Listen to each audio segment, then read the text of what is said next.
of our cowardice when we know the problem and won't move to erase the problem. That's our fault. We gotta change.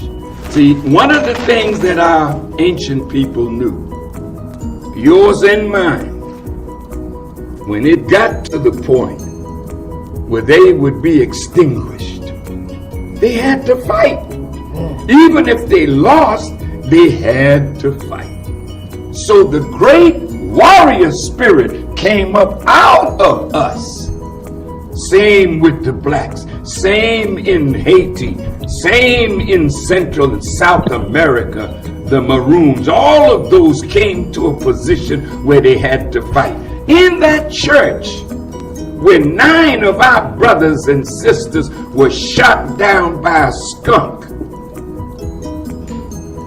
how in the hell are we justified in offering him love and he offers us death? Somebody asked me the other day, Excuse me for my passion. That's brother. okay. They asked me, can you forgive him? And I looked at him, I said, no, I cannot forgive him because he knew what he was doing.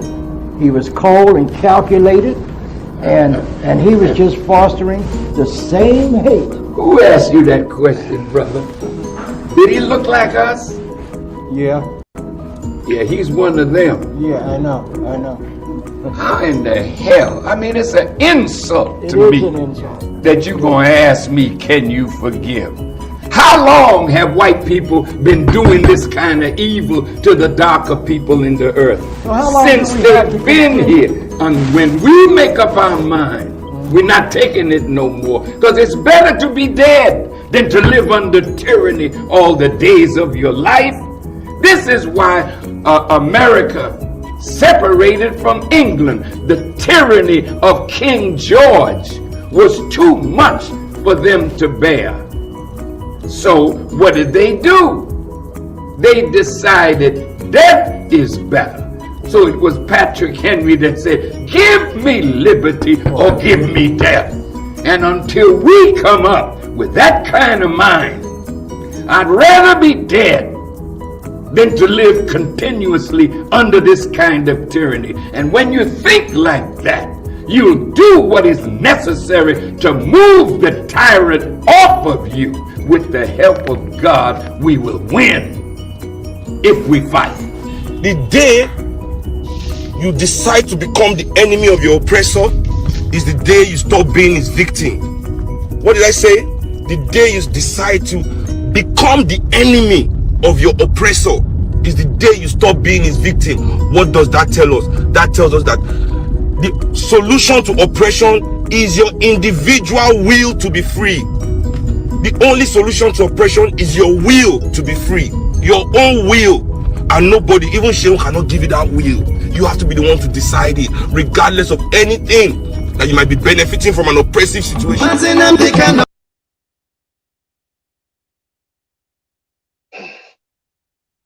We are going to pray. As it is usual with us here on this platform, we pray because we are nothing without the Almighty.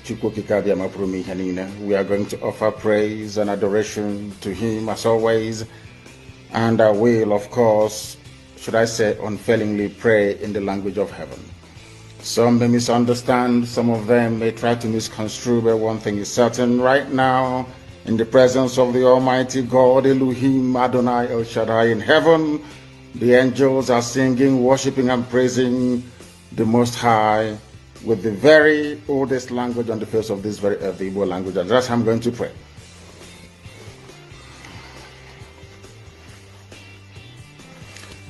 Ezi onye nwe anyị na Chineke nna nke pụrụ ime ihe niile, Chukwu okike abịa ma bụ onye anyị na-efe na-agọzi aha nsọ ya, onye ọbụla anyị ya na-achị, onye mmụọ na mmadụ na-erubere isi, onye ọbụla anyị ya bụ ọkaka ụbọchị ene ka anyị na-etuga eze ebube dị ngọzi, mmalite na ọgwụgwụ, ndị gboo wee tuo oge ebighị ebi, onye nwe m, ụmụ gị wee gbakọọ n'ụwa niile iwe na ozi ọma nke gị onwe gị n'ezi ha site n'ọnụ mmadụ dị ndụ nna nke ebere dị ngọzi. Anyị wee na-asị na onwe ihe ọbụla nke anyị onwe anyị bụ n'ihi na ọ bụ anụkpa ahụ sọsọ ka mmadụ dị ndụ bụ. Ofu ụbọchị anyị ga-anwụ maka na okwu nsọ gị na-adịghị ma ruo mgbe ebighị ebi, n'ihi na okwu gị niile ga-abịarịrị na mmezu. Ọ bịa nwere Biafra ga-eji wee bịa na mgbe nke anyị. anyị wee na-akpọkọ uwe na-arịọ gị na-asị lekwa ude nke anyị na-asụ n'akwa nke anyị na-ebe ka o metụta gị n'obi. Onye nwe m na Chineke nna nke igwe, biko dịka isi wee napụta ụmụ gị n'ọbụ n'Ijipt kwetu wee wezuga ụmụ gị bụ ndị Biafra mgbodo ekwensu bụ zuu nke mmadụ dị ndụ kere, anyị wee na-aja gị mma na-asị gị n'ime ọnọdụ anyị niile anyị ga-ekele ha nsọ gị wee nye gị nsọpụrụ n'ụtụ na-eji mma mgbe niile n'ihi na anyị enweghị chi ọzọ ewezuga gị, anyị nwe anyị anaghị efe arụsị. Ọbịa mere iji wee na-agọzi nzọmụkwụ anyị niile, ọbịa mere IPOB ji wee gbaa mgbọrọgwụ n'ụwa niile, anyị anaghị atụ egwu mmadụ dị ndụ, anyị wee na-eto gị eze ebube dị ngọzi sị gị biko gbatara anyị ọsọ enyemaka. Ọ bụ naanị gị bụ onye anyị na-efe nwa anyị bụ isi ala nye ka i wee napụta ndị gị n'ọbụ nke ekwensu.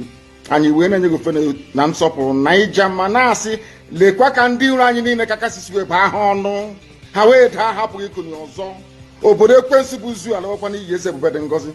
Anya ọnwa anyị bụ ụmụ gị wee na-akpọkọ ha nsọ gị na-asị na enweghị chi ọzọ ewezuga gị, anyị wee na-aja gị mma wee na-eto gị na-asị onye kere ihe niile kere eke mana nwere onye kere na n'otuto niile na nsọpụrụ niile na ịja mma niile site n'ebighị ebi mara onye ebighị ka a na-arịọ gị ise ise ise ise ise ise. Biafrans all over the world, we salute you all and we greet you on this very edition. Thank you for joining us and thank you for sharing. Thank you for hitting the like button. This is IPOB Autopilot Joint Media Broadcast, and we applaud your presence. All you have to do for us is to hit the like button and the share the message so that it can reach a wider audience. From here. Do not be perturbed by the jingles that we played and it took so long. Every jingle that we played sends a very important message. That is why we spend time to allow it to go around, because our people need to be touched with the hand of a mother hand touching a baby. That is one thing I've discovered about our people, because if after how many years that MNK had been preaching about the takeover of the colonization of Nigeria, and everybody were not listening, up till now, people are still skeptical about the issue. So that is why we will not stop. The awareness must continue. So from here, I say welcome to everybody, and I will start by giving the mic to my comrades to introduce themselves one after another. Mazi 247, the mic comes to you now. They will from here. Yes, my fellow Biafrans, I carry greetings come. Anywhere you there, we greet you, we salute you. My fellow comrades, I greet all of you. May God bless us. May God keep us. May God unite us. And we pray that everybody looking at us, seeing us, eyeing us, peeping us even if they look like this. Remember, Mazena the Galusi they there, he there for dungeon. And there's so many people they there also for this thing. What would they do here? And we want you to remember that anything where you go do them. If not to go do a ritual for things to better, go do. If not to pray, go pray. If not to anything, do. But no kill anybody, no hurt anybody. We are one family. Thank you. Thank you. Matthew Okonkwo, the mic comes to you. Great Biafrans. I come with greetings, Biafrans all over the world. My name is Okonkwo, and our leader is Mazen Kano, the only incorruptible leader of the indigenous people of Biafra. And under his auspices, we have come tonight to speak to Biafrans. My demand and request is that give us your ears. Do not hate us. Even if you hate us, drop the hate and listen from our first minute and to the end of this broadcast. And I promise you, life will change and many will be converted, and hands shall be lifted up by the program of tonight. And I greet all my comrades, starting from the Livingstone. I salute you, sir, man of God. 247, Gaddafi, I greet you. Barawa Sani, I greet all of us, and many other people that I didn't mention their name here. Let's move forward, and I greet Biafra. Thank you so much, and God bless you. Thank you very much. Please, if you hate us, just forget about our personality, but listen to the message that we have to pass, because that is the important thing now. Mazi Ambrose, the mic comes to you. Great Biafrans, please.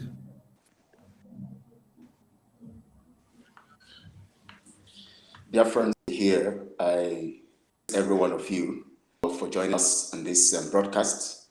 This is a historic moment, and of course, we are marching into a historic time, and it's very significant and very important that we keep everyone abreast, at the same time working with every one of us to see that we all work into this thing together in purpose. And I know that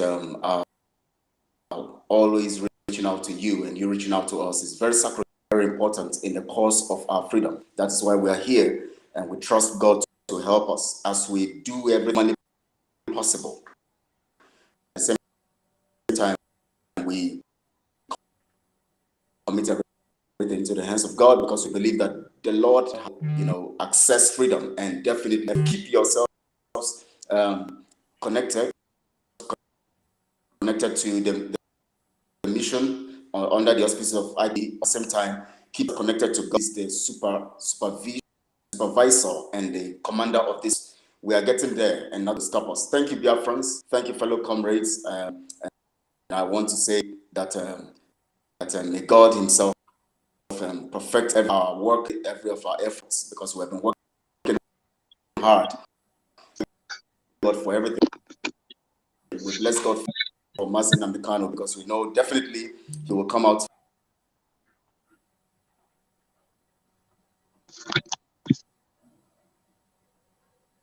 Thank you very much. It's like your network has gone crazy, but thank you. Mazi Gaddafi, the mic is yours now. Thank you for having me. Thank you. Above all, Akbarawa the Sunny. Thank you, General Okonkwo, and the only man of God in the house, Pastor Livingstone. Thank you. C Bomber. I know your network is always complaining when in the truth. For my Biafrans, I call this garden the garden of. I thank you for giving us ear, not just giving us your ear, your heart, soul, and body, because we bring you good news, and we always what you don't know is bigger than you. Some of those things you don't know where to let you know. This time that the people that were born to river are gathering. People are interested of making names, being the part of this team, the restoration team. I call them that restore the kingdom of heaven, as we always refer it, because it is blessed. Their land is blessed with milk and honey. So that's why we always call it the kingdom of God on earth. As the God said, Peter in prayer, say, let it be done as it is in heaven. Let it be done here on. So in that vein, I thank you all for having me so much as we proceed. Thank you. Thank you very much. Gaddafi, your audio was echoing. Maybe you could disconnect the headphone so that it will be better for you next time. All right. The mic will now come to Emeka Livingstone. Mazendewo from here. Thank you, Biafrans. I'm so grateful that today we are gathered again to address you people. Together we fight this battle. We are for you, you are for us. You're being part of this program as you watch is an encouragement to us, a motivation. And as we come, we assure you of our own contribution and support. We are all in this together. What pains one man pains the other. We are all Biafrans. We want to be free. We want our own nation. We love you. And let this love continue in our midst as Biafrans. Because with one mind, when Biafra comes, we are going to build a great, great nation. Within 20 years, the whole world will see the difference. I have faith in you, Biafrans. I love you and God bless you. Thank you very much for that lovely one. Before we move forward, there's something very important which Biafrans must always remember. That is their security. IPOB, one family. Biafrans all over the world. If we want safety and security for our people, then let's continue to support Eastern Security Network. All donations are welcome. No contribution is too small or too large. Do your part, knowing that freedom is in our hands and together we must all rise to the occasion. Go to our website to make your contribution, www.ipobinUSA.org/donate. And remember that freedom is not free, but together we restore it, farm by farm, forest by forest, house by house, and street by street. Yes, that should be a very big mandate to every Biafran. Your freedom is in your hands. It is not going to be given to you on a platter of gold. You have to work for it and then get it. So support your security network with everything you have. With everything you have. With everything you have. When we mean everything you have, we mean everything you have. If you don't have a Visa card, if you don't have a credit card, you can even buy a Google card where you can just go into any shop and top it up. You can also get a MasterCard that you can top up and then you make payments, you go online. All these cards are sold in many places in the Western world. Even in Nigeria, it's also available. For now, on our website, we don't have PayPal yet, but we are working on that to make sure it comes out. We are also working on cryptocurrency to show up. Your freedom cannot be given. You have to take your freedom by force. That is why the awareness must continue. You need to understand the reasons why. When you see the insecurity ravaging the country, you must understand that these people are not in for play. These people are in to make sure they crush all of you. And if you don't wake up to stand fast to make sure you secure your land, you secure your wives and children, you secure your generation and the future unborn, and even the ones that are living, you will not have any place to call your home. If we stop what we are doing now, they will kill us all. Those are the exact words of Mazi Nnamdi Kanu when he had a rally in US. The children, the women, the friends, the brothers and families, the community that we have back home, if we stop what we are doing now, they will kill them all because they already have their eyes fixated on our lands. They already have their eyes fixated on our oil and gas. They already have their eyes fixated on everything useful in our lands. That is why when you go to the north, you see that everywhere is desertic in nature. So you should ask yourself, how come where they say it is desertic in nature is where they have the highest population? That is why Nigeria is unworkable.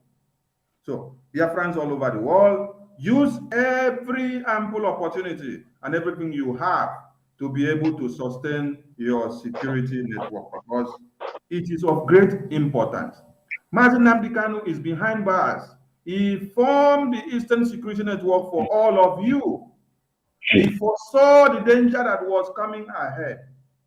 What else could someone have done to a people that he loves? After doing so, he then found himself in the hands of the enemy. He did this before he was kidnapped. because he thought of your own safety of lives and properties first and foremost before he decided to do anything. He has his family in the Western world. He has his company. He has a good life, and he was living big. But that wasn't his primary objective in his heart. His primary objective in his heart was to see that his people are safe and sound and they have something good to live up to. That is why he made sure Eastern Security Network was set up, because he knew the mandate of the caliphate. Chukwu Okike revealed everything to him, and then he needed men that will be able to move the train and keep the flag flying when the time finally comes. The hour has come. That revolution that you were talking about and you were yearning for, it has already started. You see the killings everywhere. That is revolution. You see the ravaging of communities. That is revolution. You see what just happened within the past 24 hours. Within the past 24 hours, things that have happened within the past 24 hours is more than what your eye can chew. It's more than what you can talk about. So tell me, if all these things happen within 24 hours, and then a country that claims that they are okay, they are not doing anything. Aren't you surprised that Buhari, which you claim is your president, he has zoomed off to Senegal while the country is on fire? This is why Biafra must be restored. This is why you need to support the men on ground to be able to keep the flag flying, to defend your lands, and to stand tall. On this very note, I'm going to pass the mic to my comrades, one after another, for them to emphasize more on the need for us to support our ESN and to make their contributions, be it $1. When you visit the website, you will see, when you visit the website, you will see that we have from $1.5 upward. Sorry, I need to go to the website because we have to be practical here. Before my comrades will start speaking, let us put something on the screen. When you visit the website, this is what you see. So let's try to enlarge it. We need to be practical because if there is anything that we need now is security, is the enforcement and the equipment of our watches. Our defense is of great importance to us. I will not come here to sit down and then start doing gossip. I will not come and spend my time to be talking about one person from the beginning of the broadcast to the end. It's worthless. What we need now is security of lives and properties. And for you to awaken your mind from the sleeping subconsciousness that you have been, and then wake up to face the reality. When you come to this website, ipobsa.org/donate, you have a single donation option. Then you have a recurring donation option. Then you have the 1,000 men single donation option.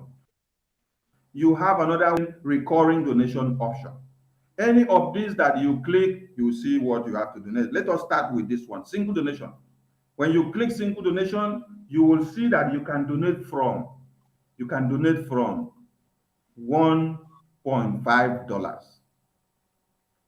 donate from $1.5 upward. So that is the cheapest amount that you can support your security with.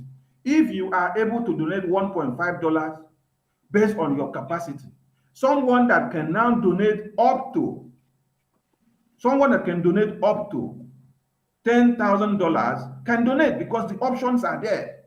So if you, with your widow's mind, is only able to, with your capacity, to donate 1.5, if you multiply $1.5 into 2,000 places or 200, you know that it will go a long way. Then you keep it on a recurring form. You do it every month. You have supported your security to a very long extent. So you have to take this one to be your priority. Every tithe and offering that you pay in the church. If you know what your security actually means, this is the best tithe and offering for you to do now. If you want to go back and see your brothers and sisters alive, if you want Biafra land to be safe, if you don't want what is happening to invade your own community, this is what should be your priority now. Anybody can enter a small crunch and then spend like $50 or $100 or $20 from anywhere. But with that small money in your pocket of 1.5, 5, 10, 20, 30, up to any amount, you can support your security. So do not think that 1.5 is too small. No, 1.5 is actually for someone that cannot afford the biggest amount. So utilize every ample opportunity to do the needful for your security network. That is our point for now, and we want you all to live up to that responsibility, because our security is of great importance to us. So the mic will go to my comrades one after another. They will put their voices and then educate our people on the need for them to stand up for their freedom. I will start with Emeka Livingstone. Emeka, please, we have to use 2 minutes so that we can be very, very snappy on what we have. Thank you.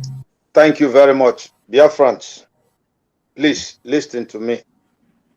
First of all, Simon Ekpa said he wants 50 persons that can give 10,000 US dollars for the next 5 to 6 months. And I know that Biafrans are responding, God bless you. Our nation shall be free. The money is going to be used for our collective safety and prosecution of our own action to get our liberation. Number 2, I understand also, apart from these 50 people, there are those who are not able to raise 10,000 every month. Maybe they have just 5,000 every month they want to raise, or they have 2,000 every month they want to raise. Or there is somebody who has one lump sum of 100,000 or 20,000 or 30,000 he wants to give. Maybe if he gives that lump sum, he may not give again for the next 5 or 6 months. Please, don't allow the 50-men thing to limit you, because I know that Biafrans in their heart, they want to contribute, that this struggle will manifest into our freedom, which I appreciate. I know that in my spirit, and I'm begging you, please, those of you that falls within those categories, not within the 50 men, please give. God will bless us. Then number 3, like Sonia Parawa said, about the thing was brought down to $1.50. Well, I look at it also like, if I can go to McDonald's and eat $10 for my lunch, and I decide as a Biafran that I don't have $1,000, I don't have $100, maybe I want to contribute $10 every month consistently, or $20. You are also part of the building process. So those of 50 were taken because of the immediate need. Those that come after that 50, they could be up to about 10,000 Biafrans. They come as support to that immediate need. Then those of us that come at the lower stage, maybe we are giving 100, 50, 20, 10. We are those that are in the mainstream. Everyone will contribute. Every man's heart will be on deck. God told the children of Israel, when the temple was about being built, he told them, let people give generously from their hearts. There were those that gave 100 drams of gold. There were those that gave only 5 drams. But in all, everybody contributed in building the temple. I appeal to you, Biafrans. $10 a month. Just one meal that you did not eat. You sacrifice it for your nation. The Jews contributed for their liberation before they got their independence in 1948, when Israel was recognized as a Jewish state. The Jews went home and began to talk to their people. Everybody was bringing any little they have, and before you know it, they had money. So that even if after building up these resources and we get Biafra tomorrow, and there is excess in the monies, that can be channeled into starting up Biafra. in agriculture, in security, so that our nation will stand. We cannot get our freedom by allowing somebody begging France to come and finance us or America to finance us. We have Biafrans who are working. We are contributors to American economy. We are contributors to German economy. So if we decide to pool our resources, wherever we are, it doesn't matter which nation where you're located, as long as you have access to raise about $10 a month, $50, $100. And then apart from that, finally, this IPOB in USA.org/donate, the ESN fund, which we do. You know, the launching is coming very soon. Sorry, a mega fund donation. Please let us contribute, and just don't wait. You can even within the week send in money. Once in a while, you can send in $10, $20, $50. It goes there. That builds up our money. That's the only way we can execute this war and win. We have to finance our things ourselves. God bless you, Biafrans. I trust you. I believe in you. I believe in you in Jesus' name. God bless you, Biafrans. He say. Thank you very much. The mic now comes to Mazi Gaddafi.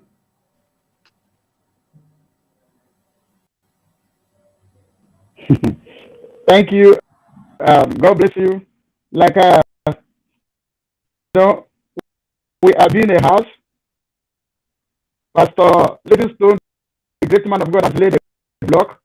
I will add some block on top of it, which at the end of the day, a house is built. What he's saying is that, and what we are saying is that,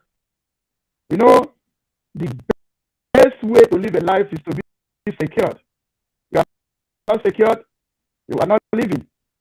You are just like in God. How are you going to be secure?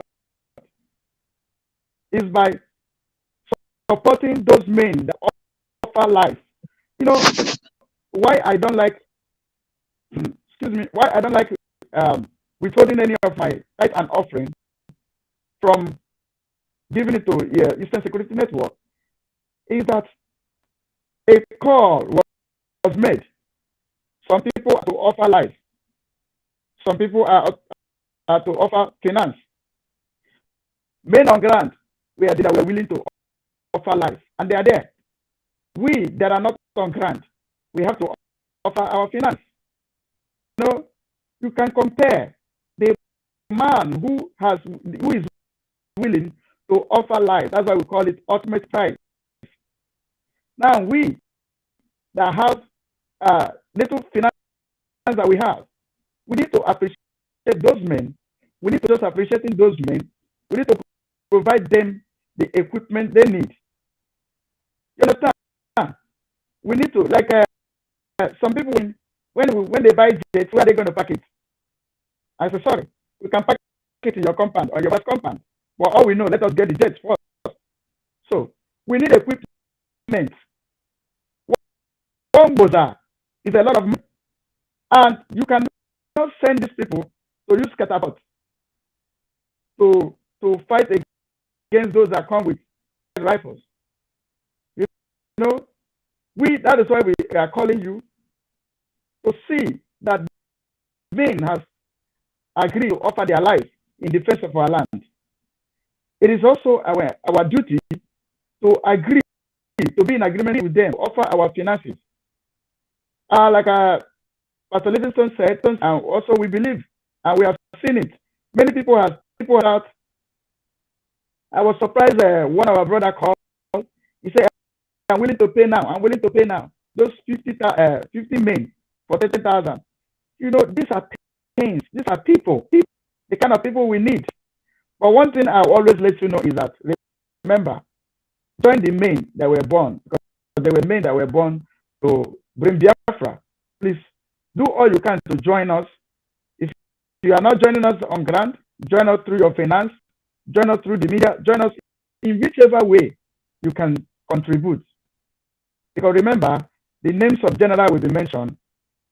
As we start today, the family of Ifejina will never come out public to lift up their head and make boast. And them, they can never. But we are creating a life whereby your generation will boast that my father took part in defending and securing this land of Biafra.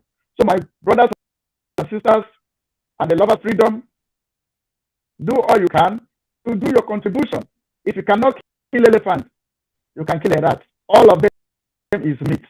Please, you're big. Those that have millions to bring it. Remember, there's something somebody was sharing to me that in the world, Ipob businessmen that are importing their containers in the world, there's what they call debit. If you're from Igbo, if you're from a Biafra, they will increase your price. If you have a Biafra, you will not be suffering those things. So those money you are paying as debit note, please bring it to sponsor and to get Biafra so that your life and your life of your children will be better. Thank you. God bless you. Thank you very much. Please, Gaddafi, you need to fix your audio. Everyone on the comment section complained that your voice was cracky. So please, work on your audio. I think if you remove that to your headphone, it could be better. Yes, sir. So work on it, please. Thank you very much. We have to move with speed. And let us be concise of our time, please, when you have the mic. Mazio Konkwo, please, the mic is yours. All right, thank you, Abarabosani, Biafrans all over the world. Good evening. Like as I said before, I am your brother. And I said at the initial, take our word. And many people will be wondering, is it what you people came to present? I see some people calling us criminal on the comment section. No problem. Martin Nandekali said one thing. I said, why we are here is not because it is so much on our own benefit. We are in diaspora. But the reason why we are here is to help our people talk. Because when you talk, they will kill you if you are in Nigeria. What we come here to do is to sensitize our people about the era where we are right now in that Nigeria. They are killing us. We have wrote a letter, different departments of the intelligences, both United Nations and the other places. Nobody responds to us because we are black. And the Western world have been supporting the Fulanis that have been killing us. And now what we have decided is that our ESN and our movement must be founded very, very well. Like Pastor Livingstone have just said, it is clear. Anything you can do, we know that Biafrans have the money. See, the Fulanis you see, they are funding themselves. Their rich men are funding them in order to get what they want. There are many world people that are funding this particular enemy that you see that are killing you. So you must also fund your own to protect yourself. Our people who are pursuing the meat, they need the catapult, they need the granite, all these things they need. And that is why we have come here to ask yourself, Biafran. It is not for the benefit of anybody. And because of this kind of time, many people will be asking, where are we going to pay the money? There's one thing or the other that happened. No. The Autopilot has taken over the struggle. And we are under the leadership of Mazen Nandekano. Support this movement. Do as much as you can do. There is a need that all Biafran put small, until we get what we want. This is how Israel becomes so great as you hear them today talk. It is not by force, but it is a thing that you can look into you, decide, think about yourself. Can I protect my own people or should I protect the people outside there? Is it not a time to contribute so that my people shall not be killed? Brothers, sisters, businessmen, those people in Ariara market, those people in Awaibo market, those people in Otu Onitsha, anywhere you are in diaspora, even if you don't want to show your face, you must know a brother who you can tell to reach those who are supposed to be reached. Every Biafra must put hand, especially those of our millionaires in the market. Do that takia that I teach them there. Do it. Support this struggle. We are calling even all our politicians, they should support this Biafra referendum. it will be better for us. Thank you, Abara. God bless. Thank you very much. The same way we are in abroad, if you misunderstand the terminology of abroad, or if you give it a different meaning based on your education, many of us no go school, oh. Many of us go school. So take them like that. Okay. So many people where they their papa house. Okay, very good. Many people where know they their papa house. And they from the Boko Haram side, they from the Fulani terrorist side. They send money go give their people where they buy weapon, they fight you. And when that money finish, they go come kidnap one of your brothers or sisters. Then they go come call you for where you dey. Say, they don't kidnap sister or they don't kidnap brother. Now you go see send money go. They go rescue and pay the money. As you don't pay the money, so as you dey pay the money, you dey use one heart, they pray. They say, God, I beg. When we give the money, may they give the person back to us alive. They fit give you alive. Unluckily, they don't give you alive, but they go still collect the money. So they go end up killing that your brother or your sister or your sibling or your relation or your friend or your community member. They go still kill them. So what point are we making here? The point where we dey make here be say, na people, na them they fund these Fulani terrorists. And they are fighting for their own freedom. Oh, that is the way they term it. As they kill you, so as they run after to take over one Nigeria, they claim say na their own freedom be that. They claim say Nigeria is their own gift where God don't already give them. They claim say you will no be the same Fulani with them. You come collect Nigeria from them. That is why they say to keep the tax to keep one Nigeria as one is very, very important for them. Wetin we dey try tell una be say, as another people they fund terrorists, maybe they kill everybody so that they can collect one Nigeria.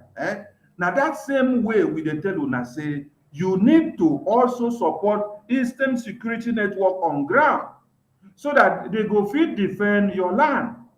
Mind you, the work is not only for Eastern Security Network. So we are coming to that side. For you, wey be ordinary person, wey no be Eastern Security Network, you get work to do. We go reach that side. But for now, we just dey educate you now.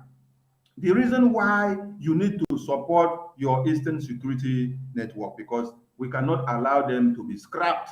When Soludo came in, he wanted to scrap them. He said he won't give them amnesty, like say they be terrorists, like say they be people where they fight for oil and gas. And all the other governors, they been won't kill them through away. Immediately after MNK was kidnapped, they don't try different ways, even from the collaboration of DOS members, to see that they eliminate and scrap ESN. But God raised men. You were seeing all our faces. If you did not see complete faces of us here, that we're always doing fundraising since MNK was kidnapped, you saw some. Now, as men fall by the wayside, men will also rise, and then the flag must continue flying. So that is why you need to understand the importance of you funding your ESN, because your security, now you get that. Now the mic is coming to Mazi 247.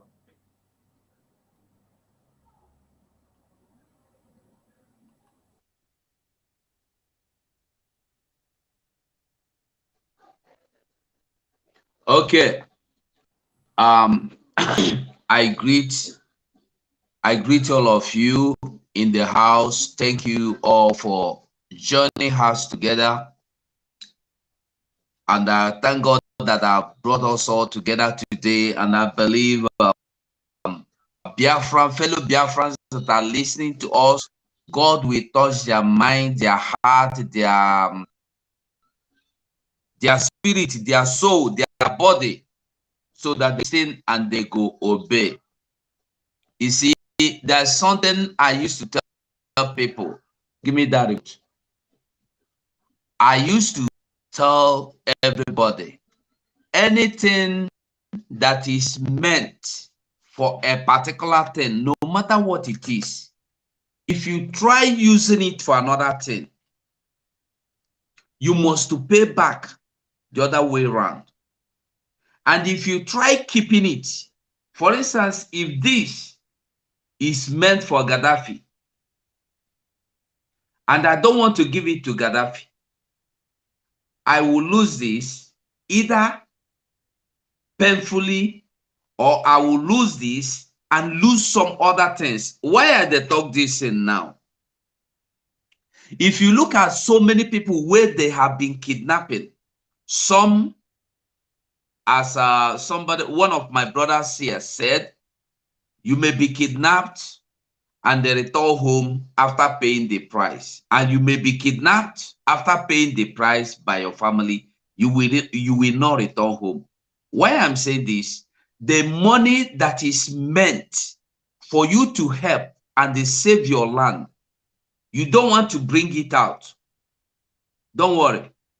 When Funani will kidnap you, that money, you go bring her out, maybe your head, go follow you return.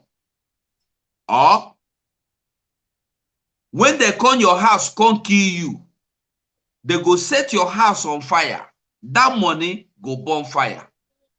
Which one do you want? You may say you are in Nigeria, you don't want to contribute. No problem. Don't contribute if you are in Nigeria, if that is what you want. But in Nigeria now, buy weapon as you can buy. Give the Eastern Security. No, don't give the Eastern. Give your community. No, if you are 5 in your community, form a group, form a gang. Be watchmen over your community, or they go kill you. Let us support this Eastern Security. All this money where you see where they call nobody they touch and nobody they chop, even there enough for the men on ground. And we are happy now that there is a unification. Every man on ground are now under one umbrella. And that means more responsible, more financial task needed. I beg everybody, anything where you go fit support with. No say it too small, low. $5 no small, even $1 no small, £1 no small, €1 no small. Anything you can give, as long as you have provision to give it, I beg you with God, give it out. We need it now. You see what they happen everywhere. They are coming to take over our land, just like our brother says, Sonny said. If you don't do anything, no go say you go they pray. Holy Ghost fire no go stop them. If you go stop them, if you stop them from kidnapping those men of God, when God don't bless you, give you power, give you resources, you have to use your resources to save your head. I will have to rest my case for now. Thank you, Sonny. Thank you very much for not bridging the time. Thank you very much. You must understand that the insecurity that ravaged everywhere did not just start or fell down from heaven. It is aimed at something. It is aimed at something. And that thing that it is aimed at is to make sure that all of us here don't have a home or a living place to call our own. So until you put that at the front of your forehead, not at the back of your mind, no, because people always have to speak English. At times they do a mistake. How you go see say something they very worse? You go say maybe they put them at the back of your mind. Put it at the front of your forehead, so that when you go to waka, the thing go to blink for your eye. You go to remember say this is what you actually want. Your freedom is sacrosanct, and if you don't do something about it, nobody will do something about it. For those of them out there that are telling you that you should not support ESN, that you should not go to www.ipobnusa.org to go and donate, ask them, as you say we should not go and donate, as you say we should not support ESN, what are you doing for us? Or what is the way forward from your own end? Or what resolutions do you have on the table? Because it's not just coming to tell somebody that is already wearing his clothes and trying to go to fight because he want to fight to defend his people. You say, no, go fight. Oh. If you go, they go kill you. Oh. Okay, as you tell him, say, if you go, they go kill him. Waiting you say, man, come do. If you come, they run now. They don't go say, come kill him. They go say, come kill him. Because the people now that were after him will see that it's already a weakling. They go carry knife, come cut him head off. Very easy. But when you encourage them, say, stand strong, you go see, say, the courage when nobody even get before, you go enter in spirit. So, that time that you need to wake up from the slumber that you have been, you don't pass. Wake up. Your security is very important now. ESN is very important to you. And you that is on ground, you have a work to do. We are coming to that one. We are taking it step by step.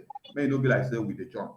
So for now, we are addressing the importance of ESN and why you must come and visit the website and drop your tithe and offering to see to the freedom of your people. Mazi Kelechi, is your mic okay? It's your time to talk to Biafrans on this very issue. They need to use the website and to do support to ESN. Is your mic okay?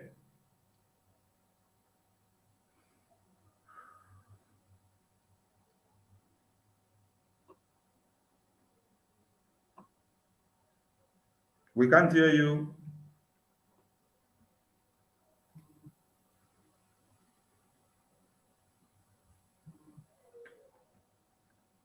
We can't hear you. Maybe you refresh, you go out, and then you come in again. When you come in, we give you the opportunity to air your views.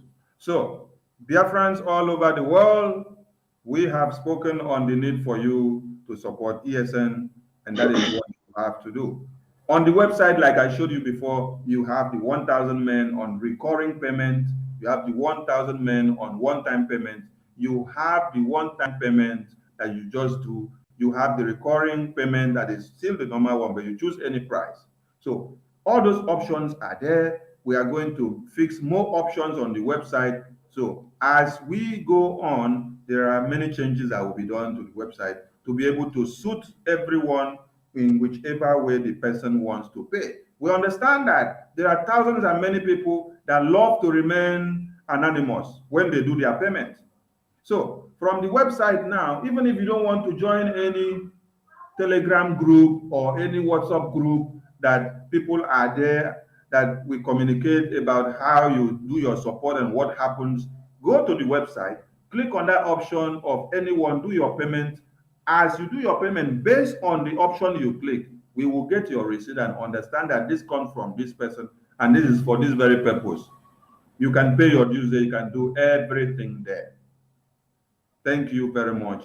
Your security is in your hands and you must take it to be very, very important because nobody will come and secure your lands for you. The terrorists that you see ravaging everywhere, they have a mandate, and that mandate, they have to fulfill it. So wake up, guys, and face the needful. You may call us criminal gangs, you may call us scammers, you may call us anything you like to call us. Mazi Nnamdi Kanu has been called too many names, so your own will not be exceptional to us. Yeah, we're coming out now. We don't have anything to be afraid of. If you see that we have collected money from the Nigerian government, go and bring your evidence and then take us to court and then file it there. Stop ranting on the media and making unnecessary noise. Stop grumbling like incoherent Almajiri that is killing people and singing Allah Abakubaro every day. Focus on the ball because we don't have time for rubbish. Security of lives of people is more important for now. So, Mazi Ambrose, if your mic is okay, please, you can speak.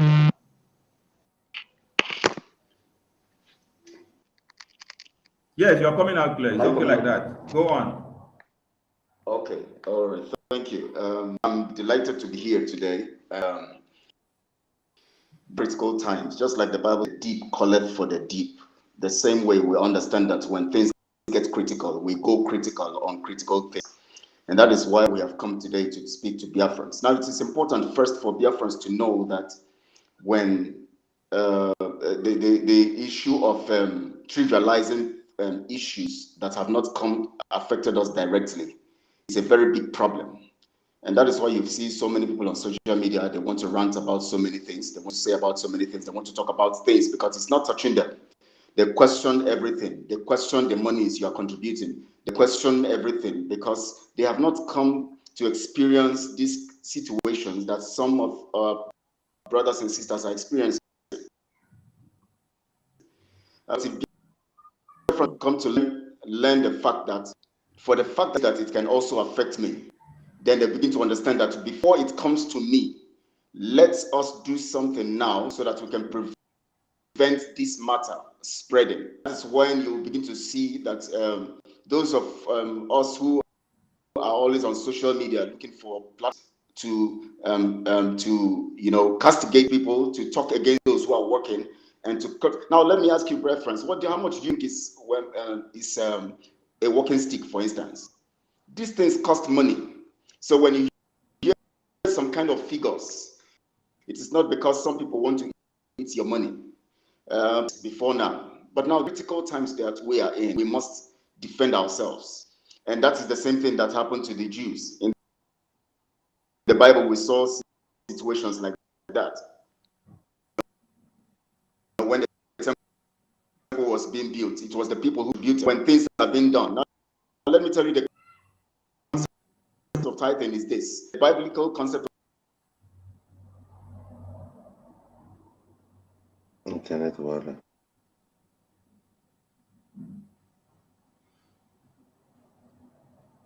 Sorry, we have lost you because of your internet signal. We've lost you.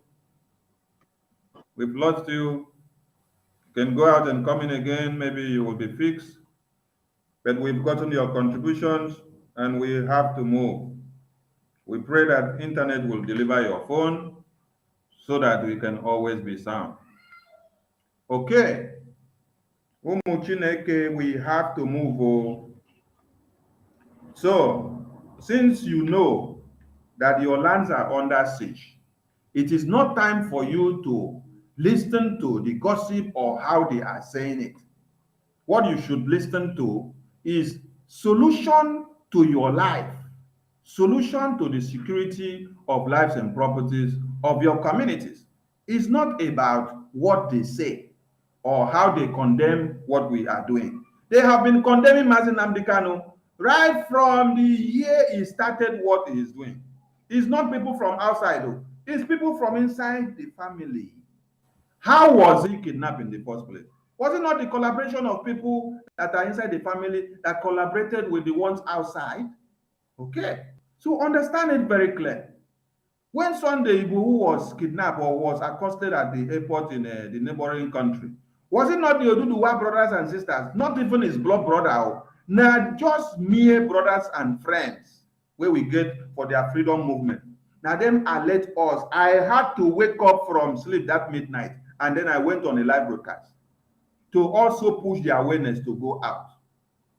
I was happy to get that message that Sunday Igboho was about to be weeks away. So I came live to make sure I pushed the message for everybody to know, just like we did when NSAS was happening, when they shot, when DJ Switch pushed the thing out. That awareness that we made helped everybody to know what was happening, and he was not successfully weeks away. But come and talk about our own. MNK, somebody knew about his kidnap for that full days that he was inside the hands of the terrorists. They knew about it and then they kept quiet. They were even using his Twitter handle to be posting and talking to Biafrans. All of us were sharing it and thinking that it is MNK that is talking to us. Till on the 28th that MNK appeared in Abuja, they were still tweeting with his Twitter handle. We were seeing it. When they saw that they just surfaced on the media, they now got shocked and then they chuckled themselves. So, what are you going to say that will deter us from what we are doing? There is nothing. You can only panic. You can only grumble. You can only make noise. The accusations that we are scammers, we are using the money to do this and that, it was since MNK was kidnapped when we started doing fundraising, that was when Ikenga with Ipob members, they were using lists to write our names, and they use it to do broadcasts. That we are using the money to fund unknown gunmen. Did we stop? Did it deter us? No. So why now? Why now that our land is very, very hot? Why now that people are killed on daily basis as if they went to the market to go and fight? So you need to understand the importance of you standing tall to make sure that you don't get distracted. Focus on the ball. Do not do anything to please anybody, but look at your freedom and the importance of that. That is why there are many propagandas that have been made there in the media. So let us debunk one, so that for those of you that have seen this video, you will understand that it was just to do what? To use it against what we are doing.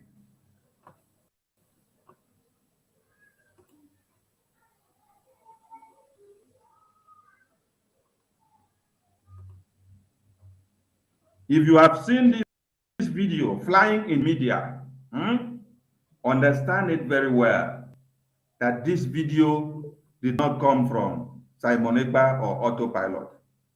Because after we made moves on what to do, if you look at this video, see what is written there.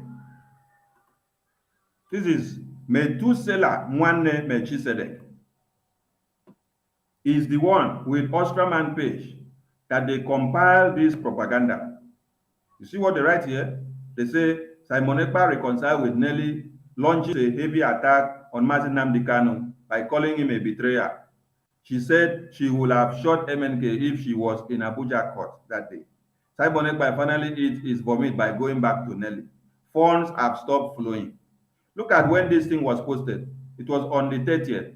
MNK was in court on 28th. So after then, they cook up this video, and people have been like trying to go left and go right when we talk about the fundraising that we have just done because of this propaganda video. So we are debunking it now.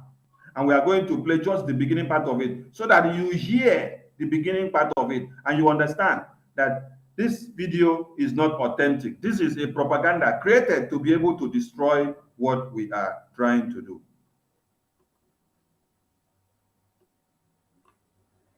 Dr. Nelly. Dr. Nelly. Dr. Nelly.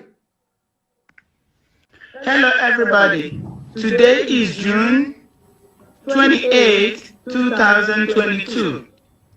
This is an open letter to the man that came to court on June 28, 2022. Dear Mazi Nnamdi Kanu. Okay. We don't have time to play the rest of them.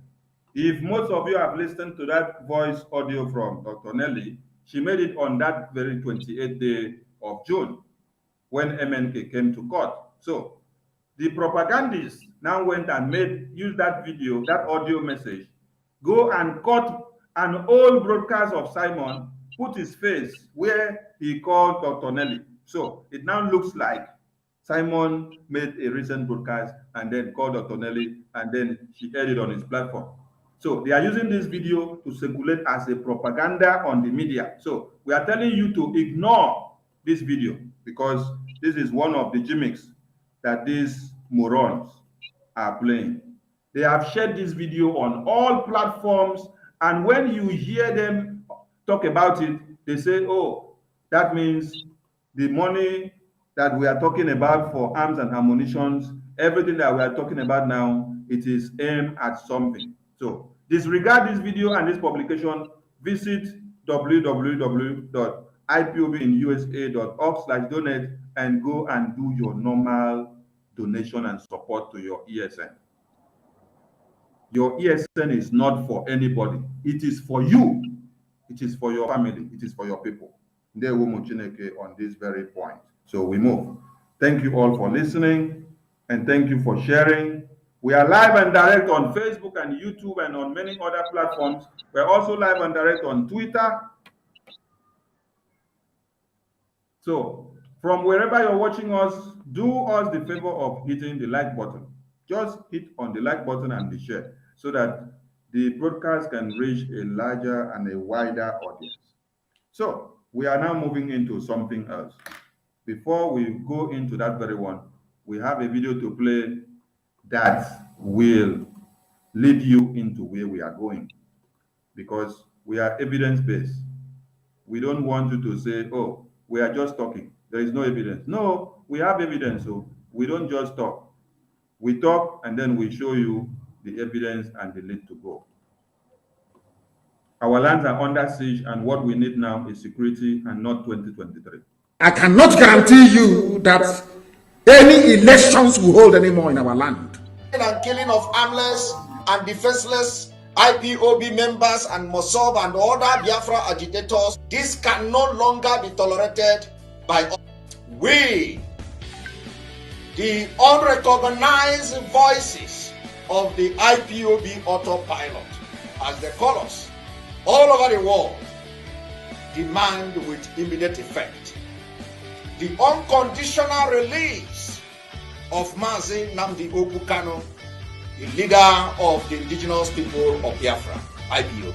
I cannot guarantee you that any elections will hold anymore in our land. We hereby declare no election, no 2023 general election in Biafra land. This no election in Biafra land has been activated. We are going to make it a task that must be done by every Biafran.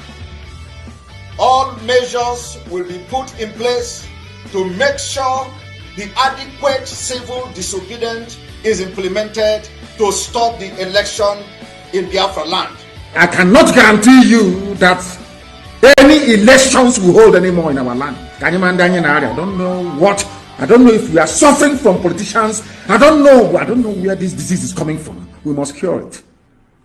I want our enemies to understand how fanatical we are about this quest to liberate Biafra from the shackles of the iniquitous zoological republic. You need to understand this very clearly. We are not going to stop. We are not going back. I don't care what you say. It doesn't matter what your report says. I don't care the countries putting it together. It is irrelevant to me. What matters is the liberation of Biafra. Therefore, if Katrina Lang has any brain in her skull, if all those idiots encouraging the zoo to continue, if they have any brain in their skull, they will say, let us allow Biafra to go with their trouble, because I can assure you, as night follows day, that Biafra must come or we all die in the process. Do you know why? Because what we are looking for is what belongs to us. I am asking for something that I had before the white man came. White man is not God. He's not God. God is in heaven. I assure you, God Almighty is in heaven, and His will must be done upon our lives. They are not God. Nobody can create a country for me. I decide where I want to belong to. The people must decide if Nigeria is their country or not. Not a white man and a white woman.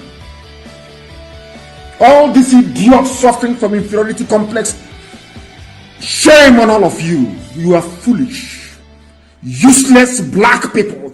Because of your stupidity, that is why Africa is being treated the way it is today, like a trash can, more or less. As Trump said, a shithole. A white man has no business creating country for me, because I am the kind as a black man. I cannot go to Europe to create a country for them.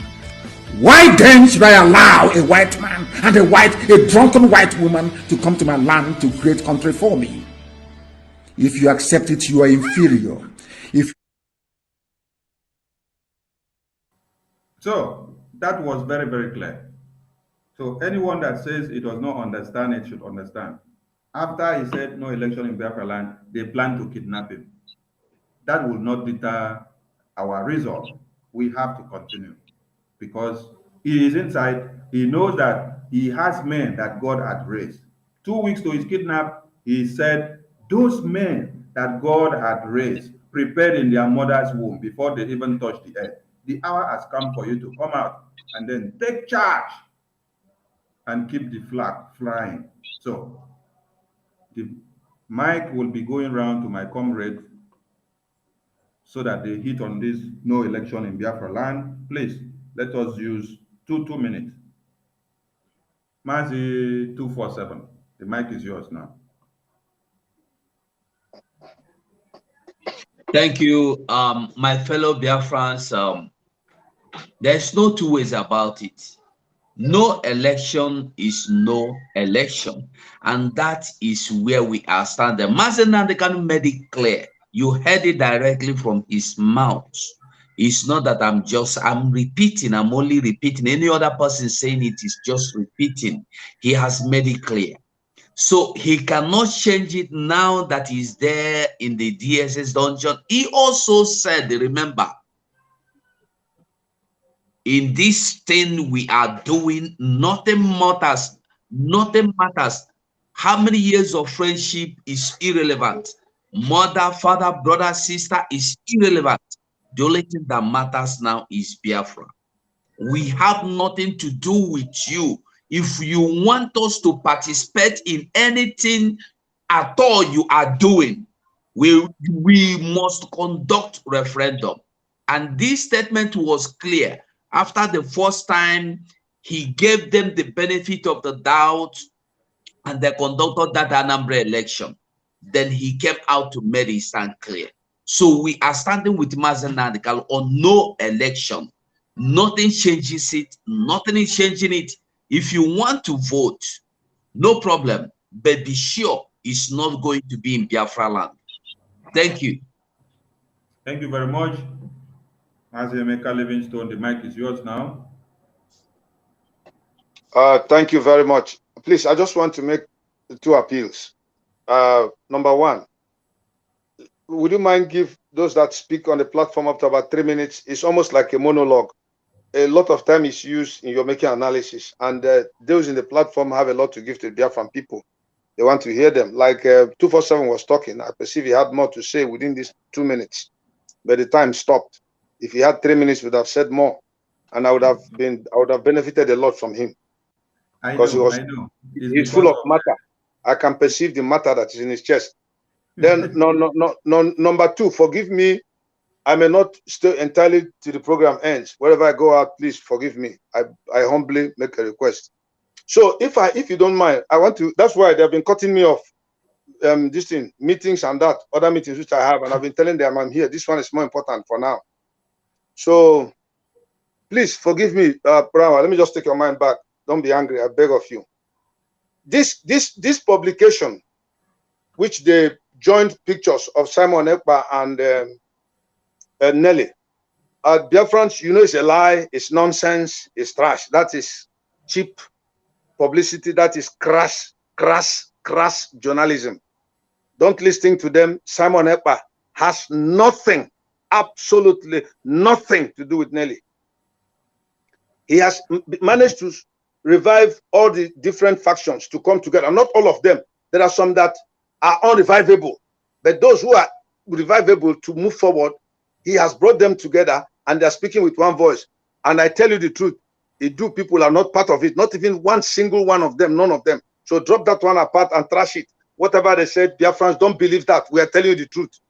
Then number two, Mazen Nandekanu never dropped his principle when he spoke in the court that day that we shouldn't kill our people. For that reason, that's why he went to jail, to make sure that we don't get killed and we get our freedom. So for somebody to say she take gun and stand behind him and shoot him, you know that thing. It is we don't have any part in it. We believe in Nandekanu. Nobody can kill him in the first place, and we have source behind him that that comment is too dangerous for her. I hope she will retrieve it, because Biafra will come. I wonder where she will stay. I wonder where she will stay to speak. Then finally, no election in Biafra land is based on this premise. One, Nandekanu said it after much analysis, after much observation, after much experience, after much understanding of the Nigerian situation. The Fulanis don't even believe in the 2023 election. That's why they are rolling in tanks inside Biafra land. While P2B and others are running around to look for vote and election, they will just shoot, kill everybody before 2023, overrun the land. I wonder what they will do with the PVC vote. I remember Mazi Namde talked about those that were killed by Peter Obi and their bodies floated in Izu River.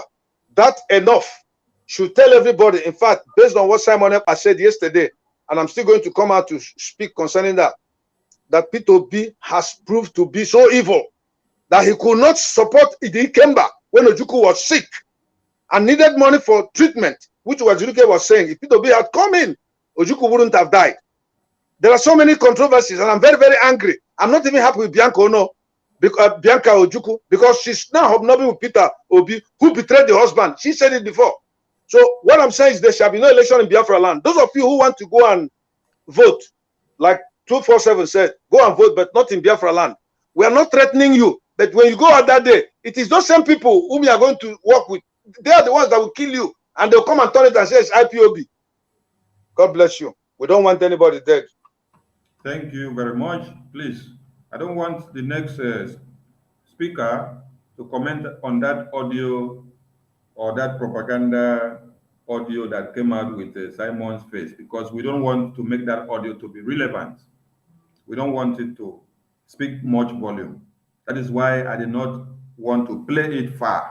I only talk on that very beginning point so that people will know the real audio that is speaking there. So we are not to dwell on it because we have something important to dwell on now. Mazi Gaddafi, the mic is yours. Speak on no election in Biafra land.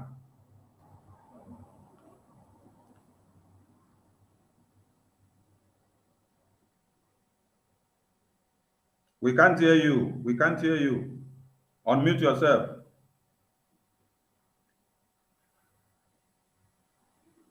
We can't hear you. We can't hear you.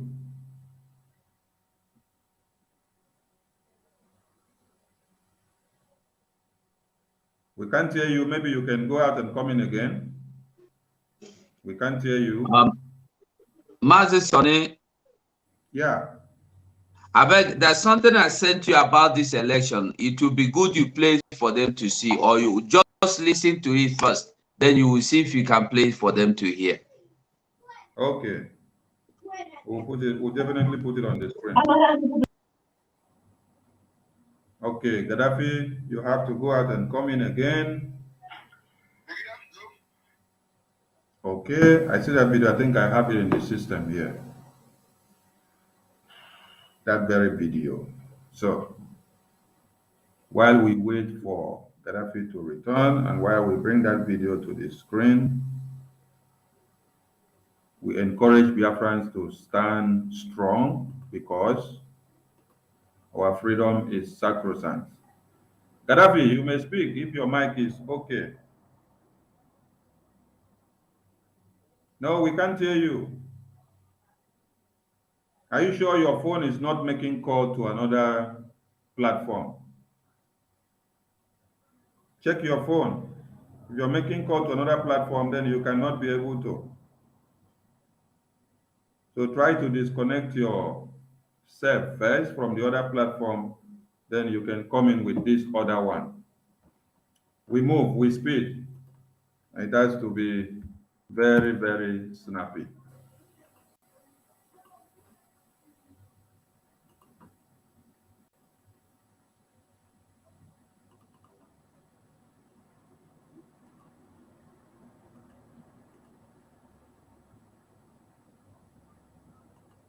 I cannot guarantee you that any elections will hold anymore in our land. And killing of harmless and defenseless IPOB members and Mossab and other Biafra agitators, this can no longer be tolerated by us. We, the unrecognized voices of the IPOB autopilot, as they call us, all over the world, demand with immediate effect the unconditional release of Mazi Nnamdi Kanu, the leader of the indigenous people of Biafra, IPOB. I cannot guarantee you that any elections will hold anymore in our land. We hereby declare election, no 2003 general election in Biafra land.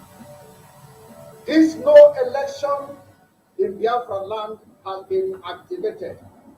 We are going to make it a task that must be done by every Biafra. All nations in place to the adequate civil disobedience is implemented to stop the election in Biafra land.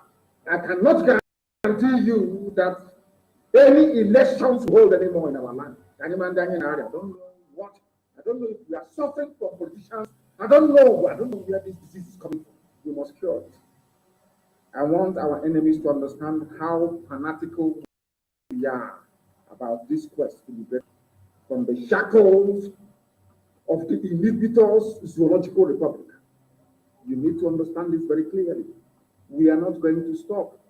We are not going back. I don't care what you say. It doesn't matter what your report says. I don't care the countries putting it together. It is irrelevant to me. What matters is the liberation of Biafra. Therefore, if Katrina Lang has any brain in her skull, if all those idiots encouraging the zoo to continue, if they have any brain in their skull, let us allow Biafra to go with their trouble, because I can assure you, as night follows day, that Biafra must come or we all die in the process. Do you know why? Because what we are looking for is what belongs to us. I am asking for something that I had before the white man came. White man is not God. He's not God. God is in heaven. I assure you, God Almighty is in heaven, and His will must be done upon our lives. Okay, so let's bring that video to the screen.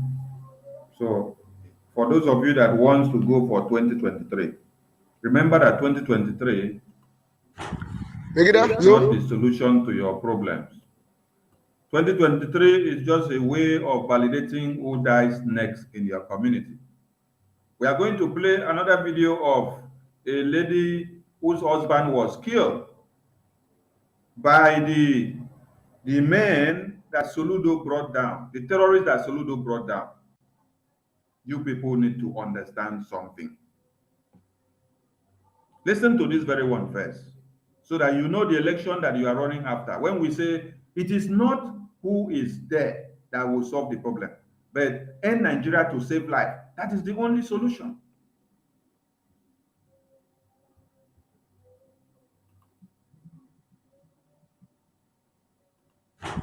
Megida, Zo? You say you from where? Me. From where? Well, Chad. You from Chad? Yeah. You get voters card for Nigeria? Yes, yes. You don't vote before? I don't vote. How many times you don't vote? Now 3 times. You don't vote 3 times? Yeah. How many years you be? 20. You, they're 20 years? Yes. You don't vote 3 times? For 4 years, you don't vote 3 times, they're 20 years. You start with the vote for 8 years with that. Megida, Zo? You say you from where? Me. From where? Well, Chad. You from Chad? Yeah. You get voters card for Nigeria? Yes, yes. You don't vote before? I don't vote. How many times you don't vote? Now 3 times. You don't vote 3 times? Yeah. How many years you be? 20. You, they're 20 years? Yes. You don't vote 3 times? For 4 years, you don't vote 3 times, they're 20 years. You start with the vote for 8 years with that. That is how far it is. Mazi, comment on the video. I don't know what I go comment, because the video don't talk everything finish. Because there is another one I want to bring to the screen. Because when somebody waited 20 years, they don't vote for 12 years. You go know now. When our people waited 50 years, they never even get the registration card to vote for once. And besides, the most important thing, the message waited for the send. With the fight to vote for somebody, let's assume the whole Biafrans come out now, go vote for PDP. Only the people who enter from Chad, Mali, what do you call them? Guinea. All of them, they don't pass the whole Biafra land. So waiting will they do? That is why we said no election. We want to exit. Period. We don't want all these things again. We know make people don't understand what you with the talk. No be say we hate people. Be now say we they tell them the truth. Nobody is representing any Igbo man. Nobody is representing any Biafra people. No. No election means for any, even if Mazen Nanikalu will come out now and say he's going to campaign, we will still do this same thing we are doing now. It is for everybody. It's not for personal changing cannot change Nigeria. It's not about the person going there because the foundation where they build, the foundation of Nigeria was originally built on gold. They don't come out all the gold, carry rotten block, put them. It don't sink. There is nothing you can do about it. You can revive it. The only better thing, the only option left for you is for you to leave that collapsed building. Nigeria is collapsed. Thank you. If someone is 20 and he has voted 2 times, so three times. Yeah. That means it's 8 years. 4 times 3. 8 years. This is one Nigeria. When we tell and they're you, not even a Nigeria, from Chad Republic. Okay. When we tell you that the vote and the census that is carried out in the north comprises of goat, cow, chicken, and cat and dogs, people don't understand. This is evidence for you to understand what is actually happening. So if you are dancing for 2023, let's say, for example, Biafran people, they say we are about 70 million people. So where does the remaining side go to? That remaining 130. And now they have come with this deception to tell you that you have a Atiku, you have a Jagaban, then they now say we have a Peter Obi. Will your own 70 million votes go and give you presidency? Mbano. Think twice now. It is not even about who is the president. It is the solution to your problem. So they already have thousands and millions of this man here that claim to be 20 years and he has voted for 3 times, who is not even a Nigerian. The INEC office and where they are producing the card, they take it down to Niger, they produce it, and then they annex everything, and then they bring them all down. What are you going to say? No election in Biafra land. That is the solution to your problems. Watch another video so that you understand where and how far and how they actually came to be. See how they actually came to be. Because if you don't know, you don't know. Emeka, you are 2 times in the studio. Please, let me take one out. Speak from one. Let me see the one that is active. Okay, I've seen the one that is active, so this one can be removed. All right.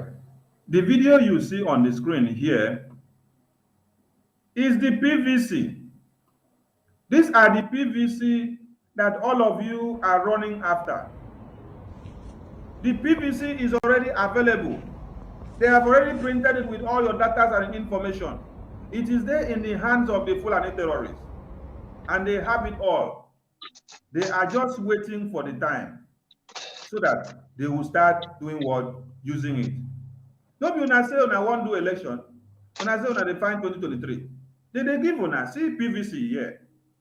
This is the PVC that everybody are lining up to go and do. When it has already been printed and kept with numbers and faces of people that are not Nigerians. All the people they brought from Senegambia, Futajalon, Mali, and everywhere, they all have their identities on this PVC. So you now tell me how you are going to go and vote, or what vote are you going to go and cast? when they already have it here, mapped out, and when they already have the number that is going to be declared and who is going to be declared for. So, no election in Biafra land is not because we hate anybody. Even as our politicians have killed our people and dumped their bodies in the bushes, they pour acid on them, they raise people's houses every day, they destroy, they do all sort of things. We don't even at times count all those to be able to equate what we want to do to them. So it's not that we hate Peter Obi, we don't hate anybody, because none of them has the solution to the protection of lives and properties. None of them can give you solution to the insecurity you have today in one Nigeria. No. So that is why we say no election in Biafra land. It's the awareness that must continue, and it must enter into your head so that you understand. If these are already happening, then there is no point for you to even go for the election. Let them just declare their presidency and continue with their one Nigeria. Give us referendum, give us our own, let us go, allow us to go. And if you're not ready to allow us to go in peace, we are going to go in pieces. Because you cannot come and kill us and destroy us, and then we keep on looking at you. No, we have to do something to defend ourselves. In the Western world, they talk in the parliament, they speak in the parliament, and then they get what they want. But when you now come to Africa, what happens in Africa is that you have to fight to get what you want. It's not that you put it in paper and then they answer you. I don't check many of the African countries. Now, suffer and fight, they go fight before they get their way out. But in the Western world, they try to do it in a civilized manner because they know what they are planning for us. No election in Biafra land. This video is very clear for you to understand. Now, we have spoken about no election in Biafra land, and we will continue to emphasize on it. So do not forget that that should be your prerogative from now on.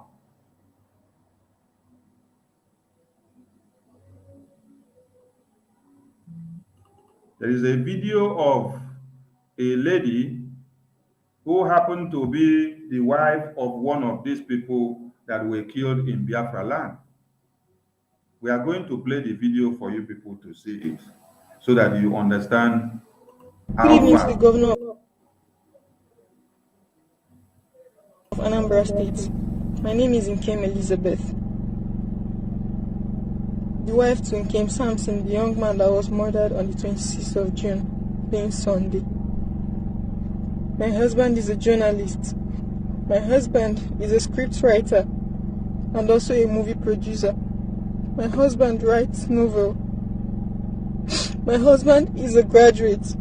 My husband is not a tout. My husband was murdered for no reason. My husband will not even fight you for something that belongs to him. As long as you want it, he will let go. I want justice for my husband. I want justice for my husband. Else tribulation will visit each and every one of you wherever you are.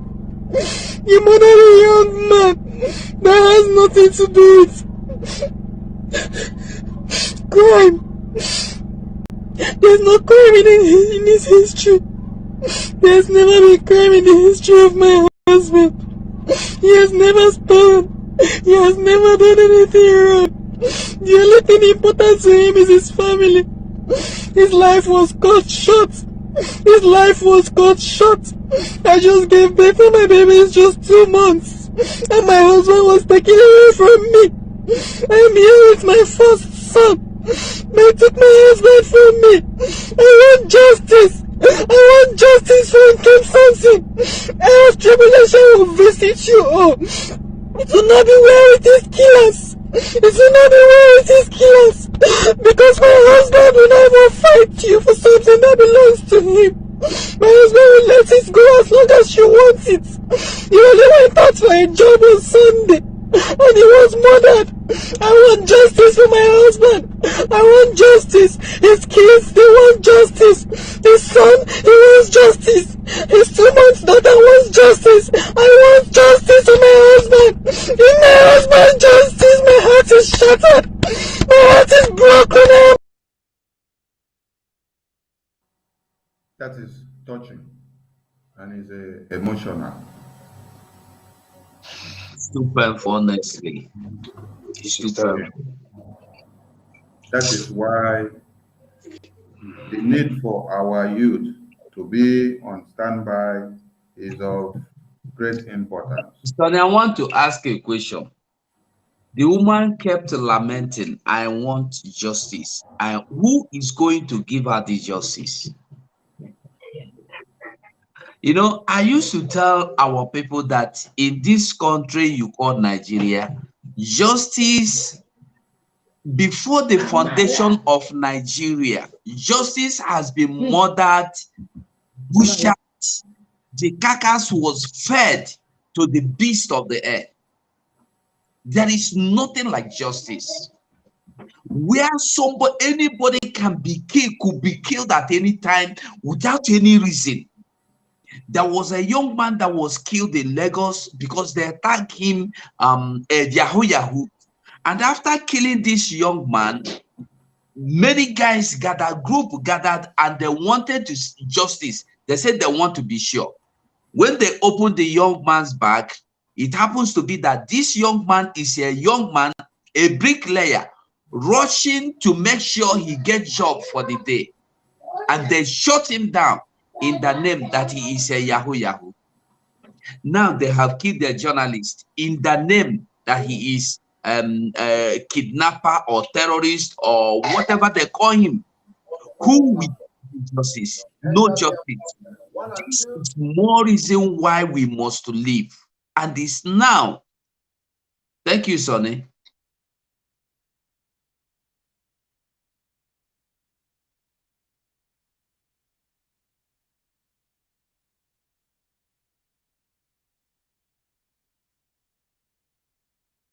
Simon is live. We are going to join him here. We are not going up. We are going to join him here. The struggle for the restoration of the Biafra Republic. Because it's a state of the nation broadcast. Because of the dangerous diversity, Biafra was declared an independent state.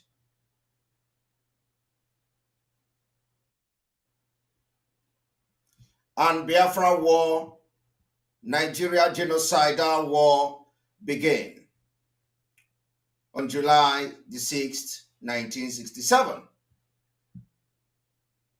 which is exactly 57 years today.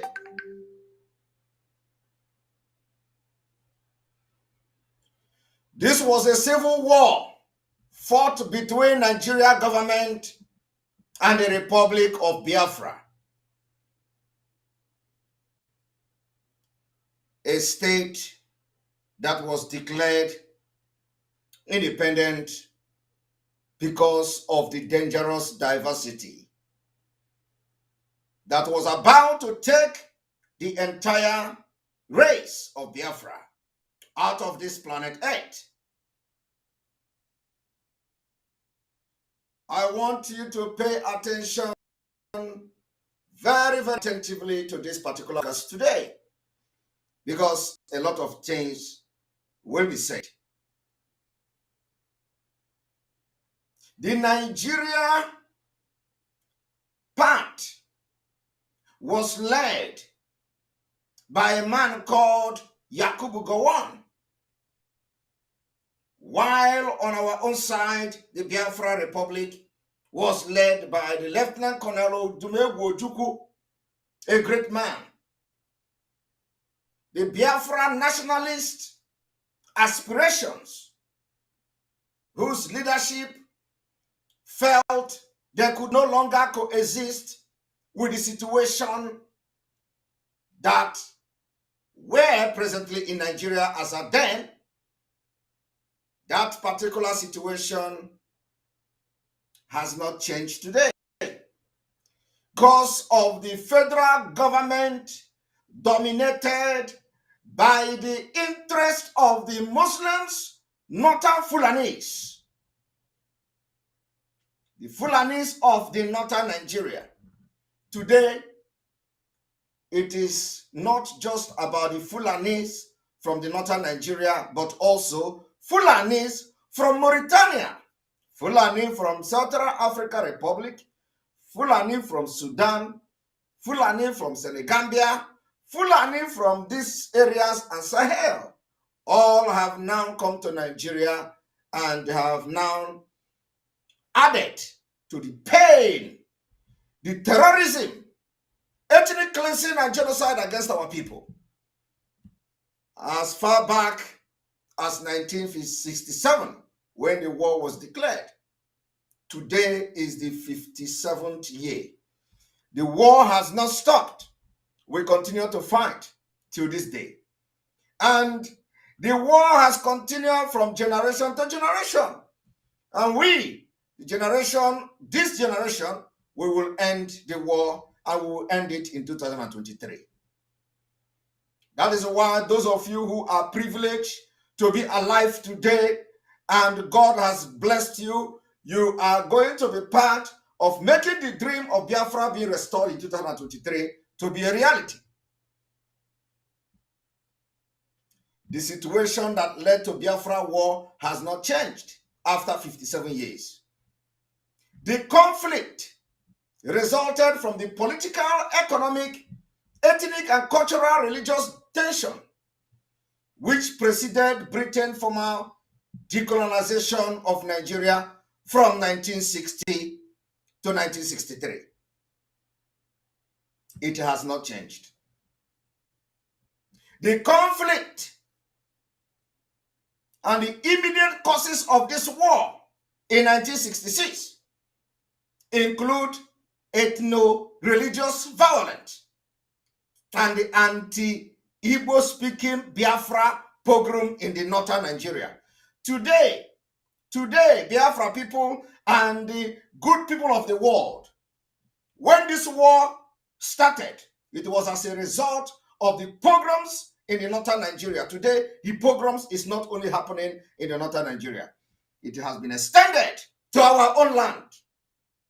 It is no longer killing Igbos or Igbo pogroms in the north. It is now Igbo pogroms in Igbo land, in Biafra land, in the southwest, in Yoruba land, in Middle Belt. The pogrom is now, after 57 years, all over Nigeria. We are not safe in the north. We are not safe in the south. We are not safe in the southwest. We are not safe in the southeastern region. We are not safe in the Middle Belt. We are not safe anywhere in Nigeria. They now come to our own villages and kill us. And our people are fighting them. They come to our town and kill us. They have become hunters of our own young youth people. They have beginning to hunt our youth like they are hunting animals.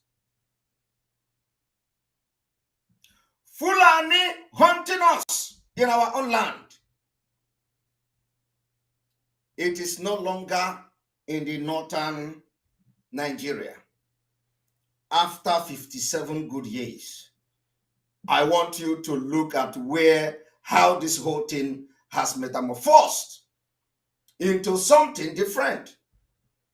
It is now about the Fulani agenda and the Islamization of Nigeria, which is what our leaders in those days saw. The immediate cause of this war, as far back as 57 years ago, was ethno-religious violence and the anti-Igbo pogrom. And it was in the northern Nigeria. Today, the Fulani has brought this particular pogrom in eastern Nigeria, as they call it, known as Biafra. Apart from this pogrom of the Biafra people, the military coup, counter coup, and persecution of Igbo-speaking Biafrans living in the northern Nigeria in the 60s. today, the Igbo-speaking Biafrans are not only persecuted in the northern Nigeria, but all over Nigeria. I will not also forget to mention the lucrative oil production in the Niger Delta of Biafra land.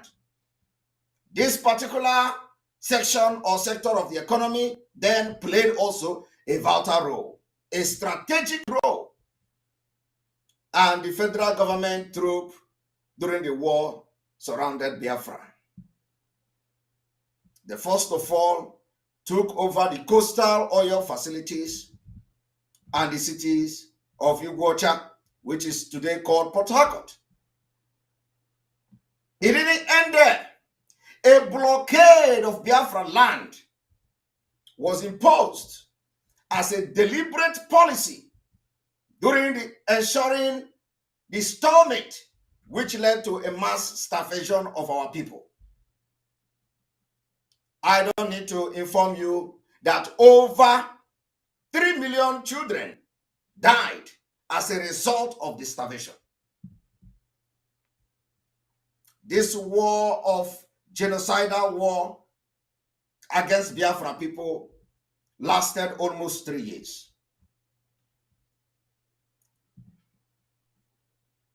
During the 2.5 years into this war, there were about 100,000 military casualties. Over 100,000. Nigeria government and the controlled by the Fulani thought that they could run over Biafra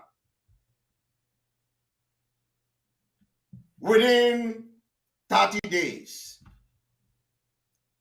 It didn't happen like that.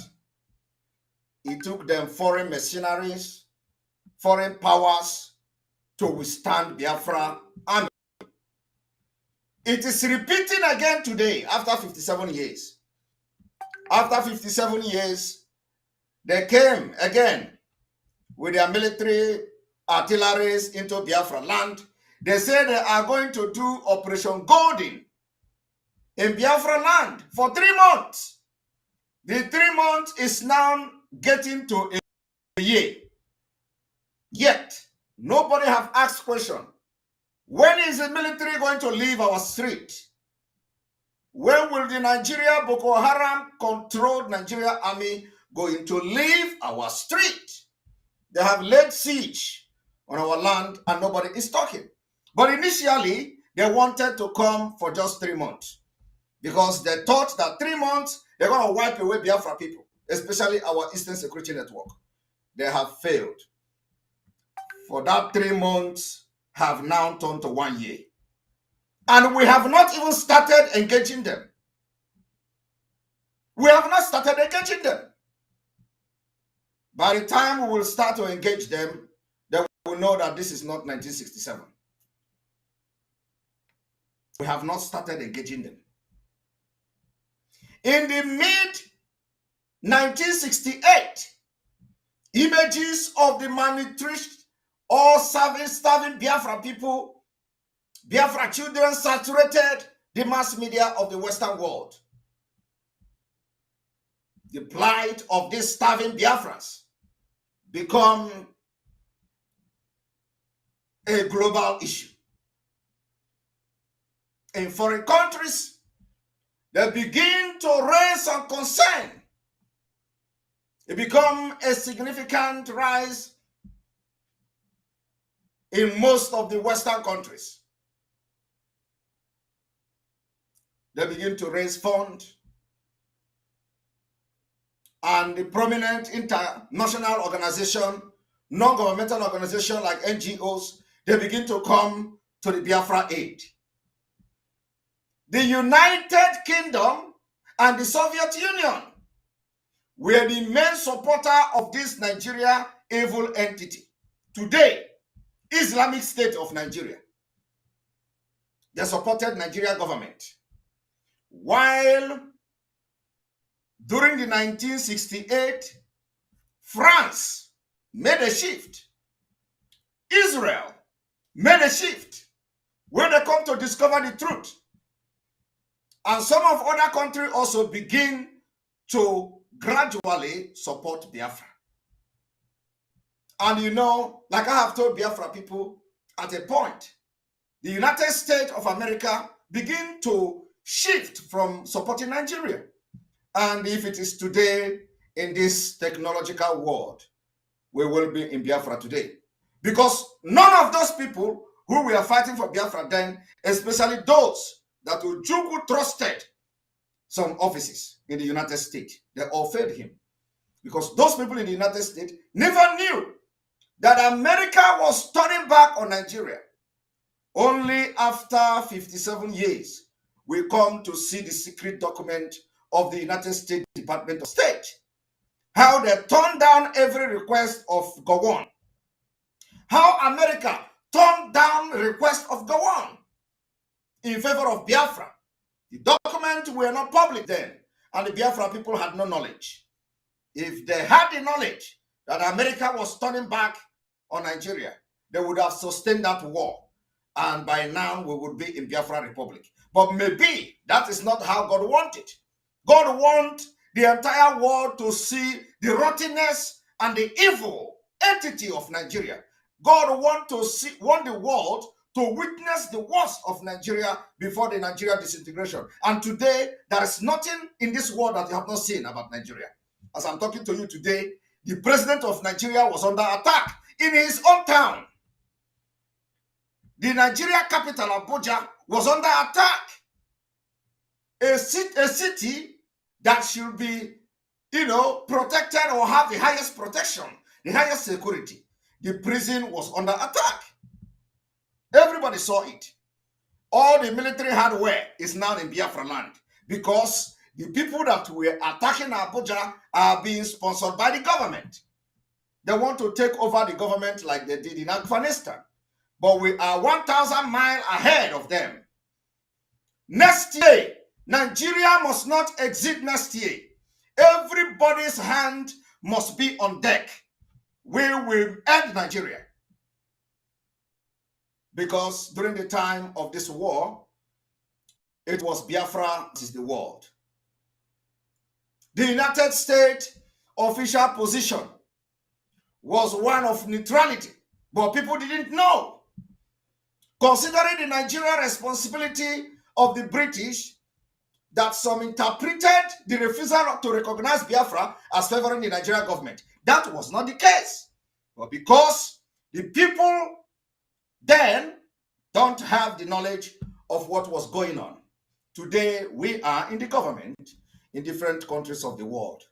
And not such thing will pass us by this time around. We're going to turn stone from Europe to America to Asia. We're going to turn every stone. It is never going to repeat itself. However, this was not the case.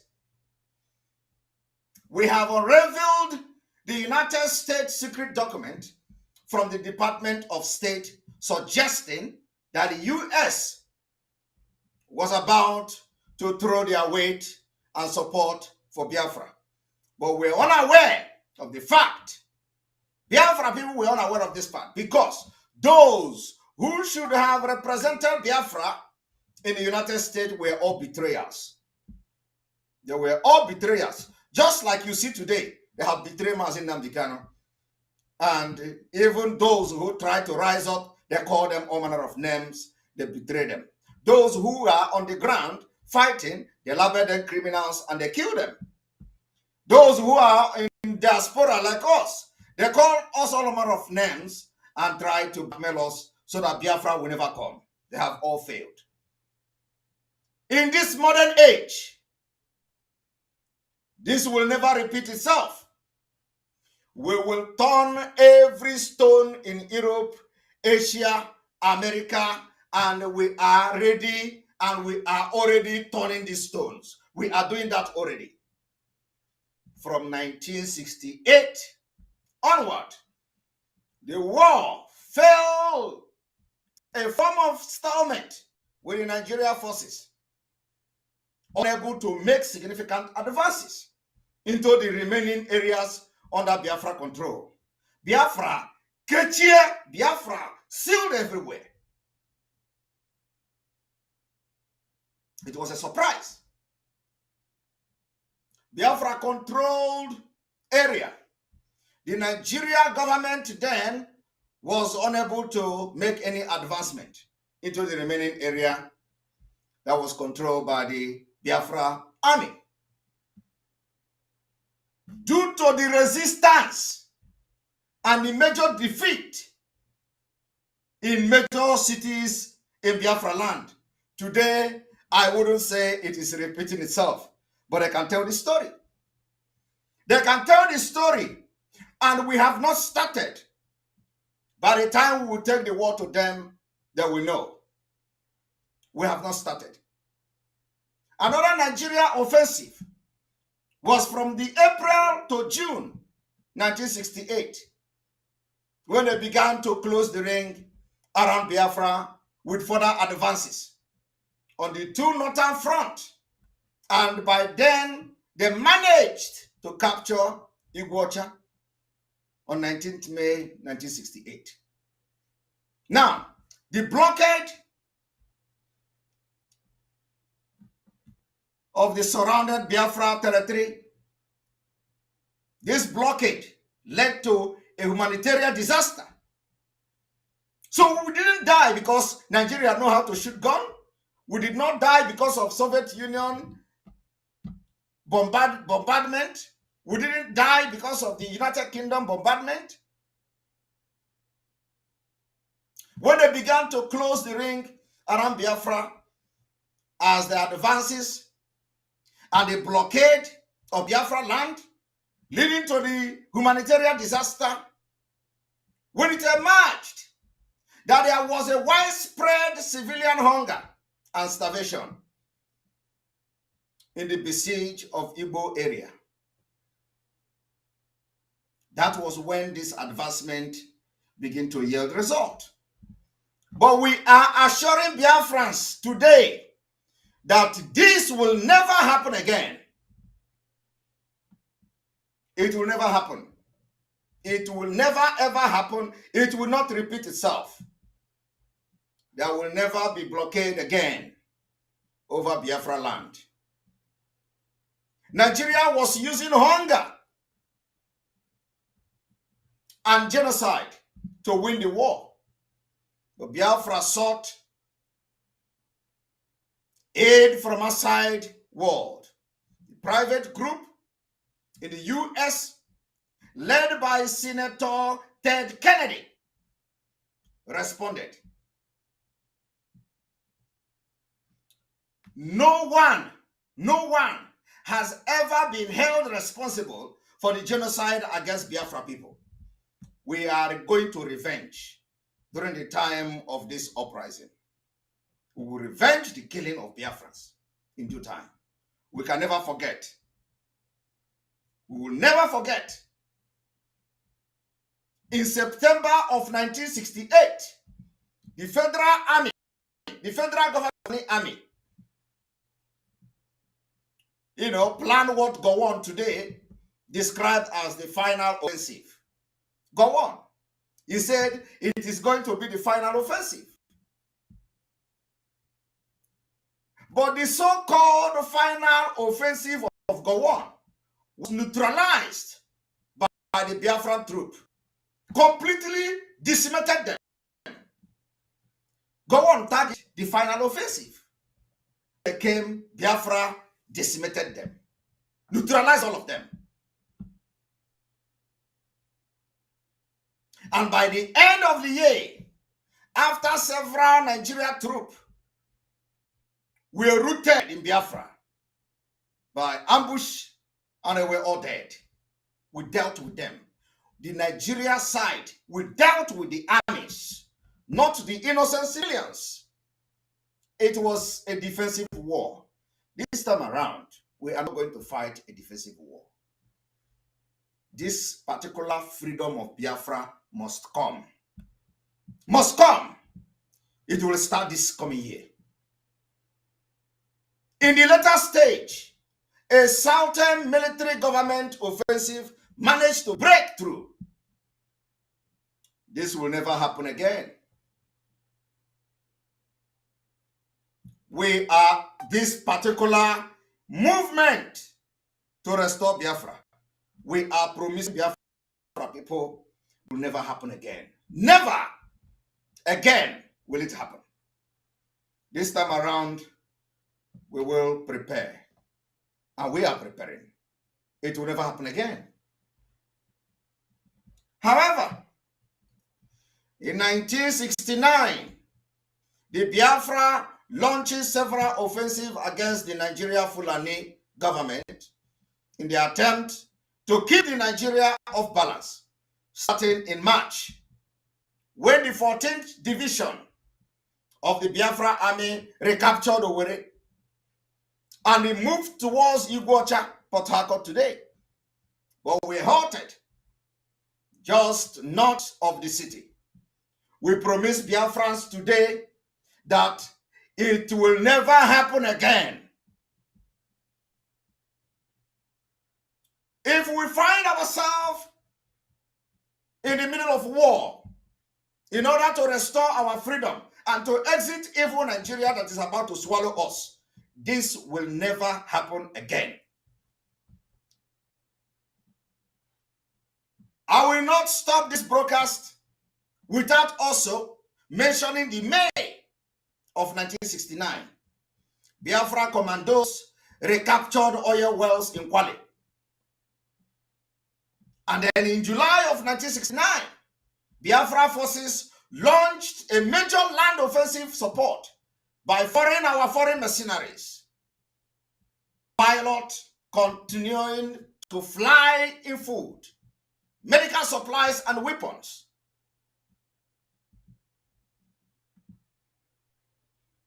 Most notable of the mercenaries was the Swedish Count Carl Gustav von Rosen, who led the air attack with the 5 Malmo MFI-9. And I want you people to understand today that Malmo is a Finnish name.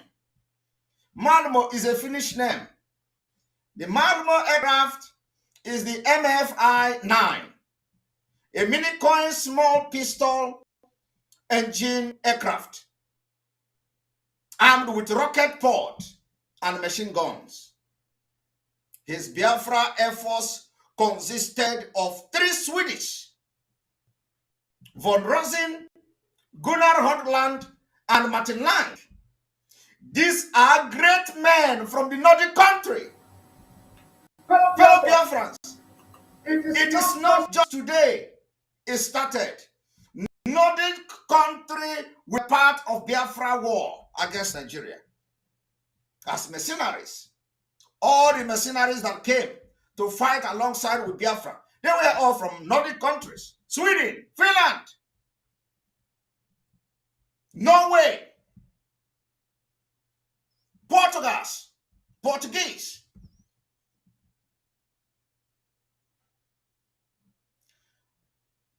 I want to tell you people today that a lot have changed. A lot have changed. We are no longer taking our shower just by the stomach. We now bathe ourselves completely. We don't bathe in the stomach. During this time of this Biafra war, I believe Biafrans were bathing in the stomach. Today, we can, tell you that we bathe completely. We go to shower, we bathe completely.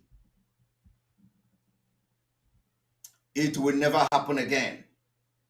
The experience of 1967 to 70 will never ever happen again.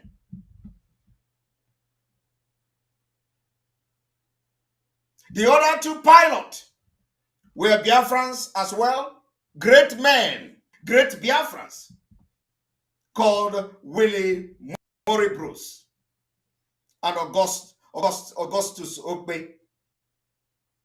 Augustus Okpe, from 22nd of May to 8th July 1969, von Rosen's small force attacked the Nigeria Fulani military airfield in Port Harcourt. Destroy them. We destroy them in Enugu.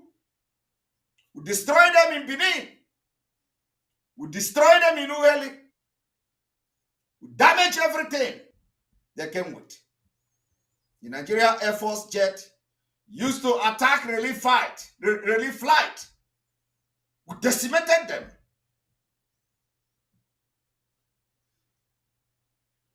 I want to tell you, they are going to see more, including a few of the MiG-17 and A-3 Nigeria 6 Ilosin 1128 bombers that were used to bomb Biafra villages and farms on a daily basis.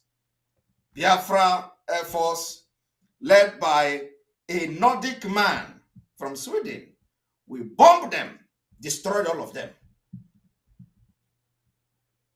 It was history. Now, the Malmo MFI-9 Biafra Baby 2 View Silhote, in response to the Nigeria government using foreigners to lead some advances. They could not fight. They couldn't fight us. Nigeria government was using mercenary, even with everything they have. They could not fight us. How many mercenary do Biafra have? Today, it is not going to be the same. They use those mercenaries to make some advances. The Biafran government also began hiring mercenaries to extend the war. Even when our army do not need those mercenaries, we hired them. Only German-born Rolf Stenner, a lieutenant colonel with the 4th Commandos, and Major Taffy Williams, a Welshman, would remain for the duration. It was the only people that was, that was there.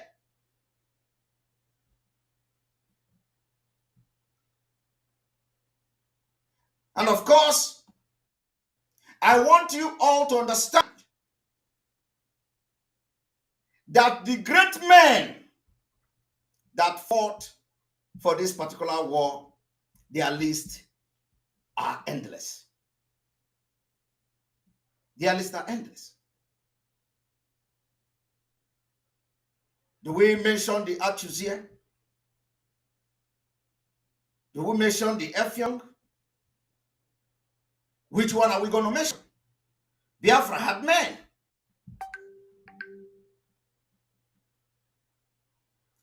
We had men. Nigeria deployed the foreign aircraft in form of the Soviet MiG-17 and the second 28 bombers to Biafra land. What happened? They were all decimated. These are facts of the history. After 57 good years, those who participated in the killings of Biafra people like Obasanjo, Gowon, Buhari, etc., are all paying the price today. Obasanjo village and town is under attack. Gowon village and town are under attack. Buhari today claimed to be the president. He is under attack. His village has just been bombarded by the Nigeria Air Force controlled by the ISIS. All of them that participated in killing Biafra people, they are all under attack today. The Middle Belt, they are all under attack. T.Y. Danjuma, his village is under attack. All of them are today under attack. And for that reason, I want to bring a video to support this State of the Nation broadcast. And I want you to listen to this. Obasanjo is selling at Peter Obi, quote and unquote. The reason as follows. I'm even surprised that Obasanjo is doing this. I think he is trying to pull a wool on the face of all Igbos. Because just read his book, My Command. Read it cover to cover. Inside the book, he was so proud to own up to the entire role he played in decimating the military of Biafra, in cowing them into submission, in annihilating them, in defeating them. He took over the entire credit of the fail of Biafra agitation that led to the civil war. Not only that, after the war, it was unilaterally agreed, internationally and locally, that there should be reconstruction, reconciliation, rehabilitation. Nobody was reconciled. Igbos were not reconciled. They are still agitating. Nothing was reconstructed. They are still facing dirge of infrastructure. Nobody was reconciled. And Obasanjo was there. He had an opportunity to reconstruct, rehabilitate, to reconcile. Rather than doing that, he left them in full of their blood. I'm therefore shocked that Igbos are now swallowing Obasanjo's trading, hook, line, and sinker. When documented history is there, gazetted, the role he played in leading Igbos to what they were then, 20, 30, 40 years back. Okay. Luckily for them, they are beginning to recover. Therefore, it's surprising that he's selling Obi, and Obi is believing him in spite of documented history of the crime he committed against the entire Igbo nation. Maybe he has meditated, maybe he has prayed over, maybe he is lamenting, and he wants to correct the wrongs. The answer is better left to Obasanjo. Okay, a very interesting perspective you've got. I command.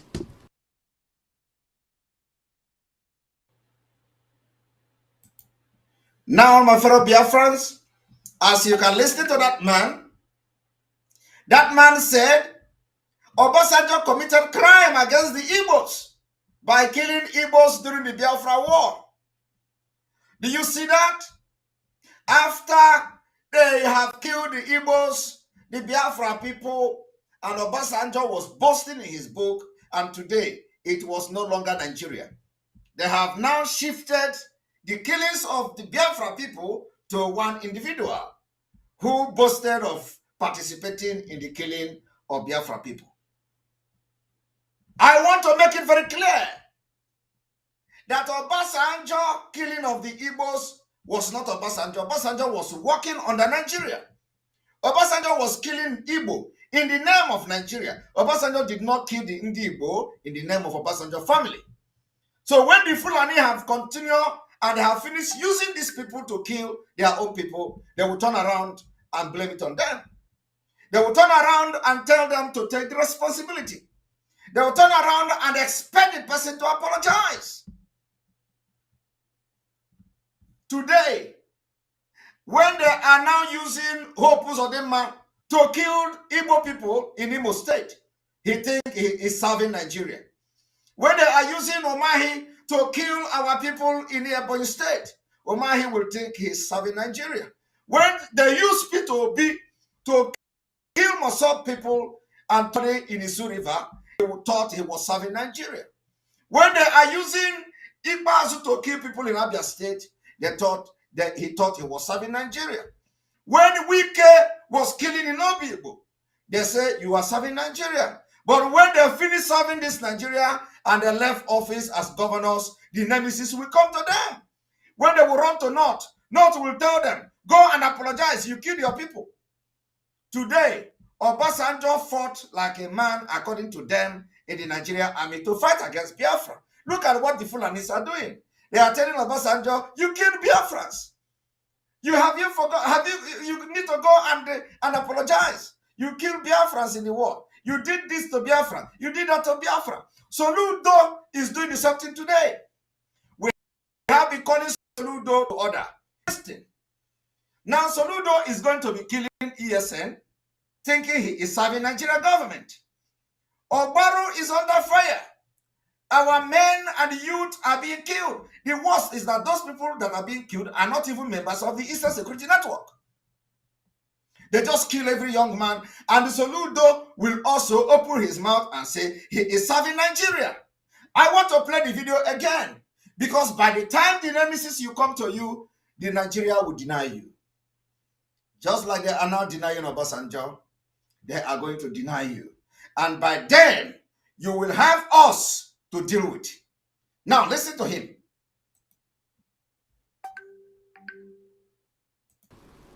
He read it cover to cover.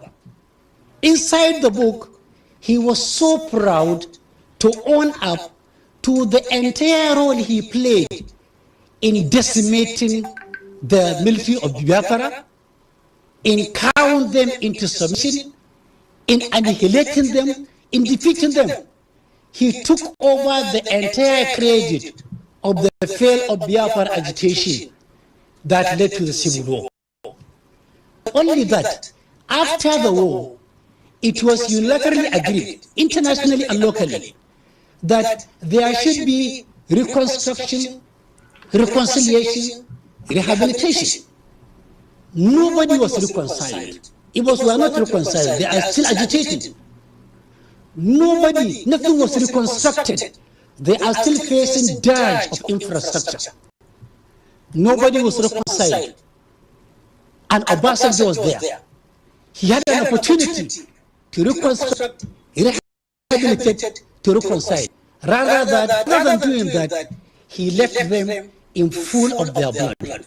I'm therefore shocked that Igbos are now swallowing Obasanjo's trade, hook, line, and sinker. When documented history is there, gazetted, the role he played.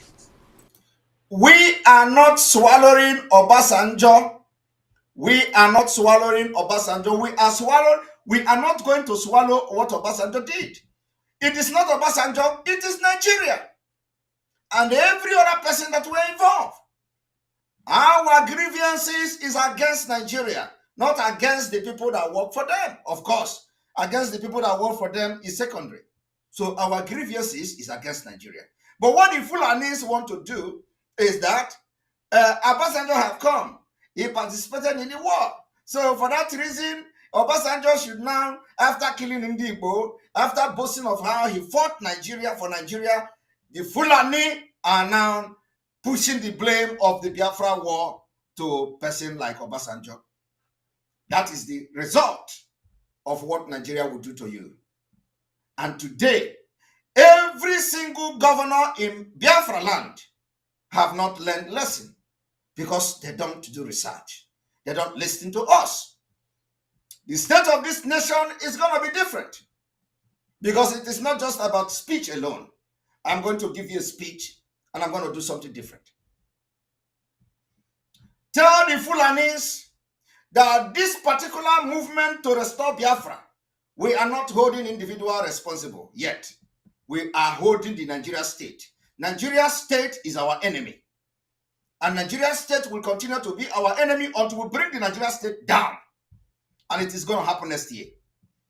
We are fighting against the Nigeria state. Those people that the Nigeria state are using to kill us now, we are going to deal with them by the time we finish with the Nigeria state. So, but this is an example of what is happened to all of you. Because by the time you will run to them, when we come to you, you will run to them, they will tell you to go away. We don't know you. You killed your people. You killed your people. Have you apologized to your people? Have you apologized to the blood you shed? But now, some of them are shedding the blood of our people. So Ludo is killing our people. And he thinks he's defending Nigeria. He thinks that Nigeria is going to applaud him. By the time we will come, Nigeria will disown you. I want you to listen.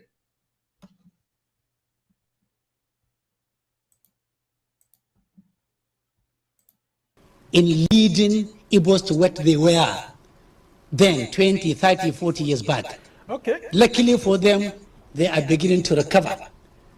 Therefore, it's surprising that he's selling Obi, and Obi is believing him in spite of the documented history of the crime he committed against the entire Igbo nation. Maybe he has meditated, maybe he has prayed over, Are you hearing maybe that? he is lamenting, and he wants to correct the wrongs. The answer is better left to Obasanjo. Okay, very interesting perspective you've got there, and there's always room for repentance, I must say. And who wouldn't even want the former president's support? Because we've seen that almost every person who wants to be president since 2007 has always sought for the support of former President Olusegun Obasanjo. But I want to ask you now, Not anymore. what exactly is wrong with Obasanjo seeking the support of the North for Peter Obi? Isn't Peter Obi Nigerian enough to deserve such a support?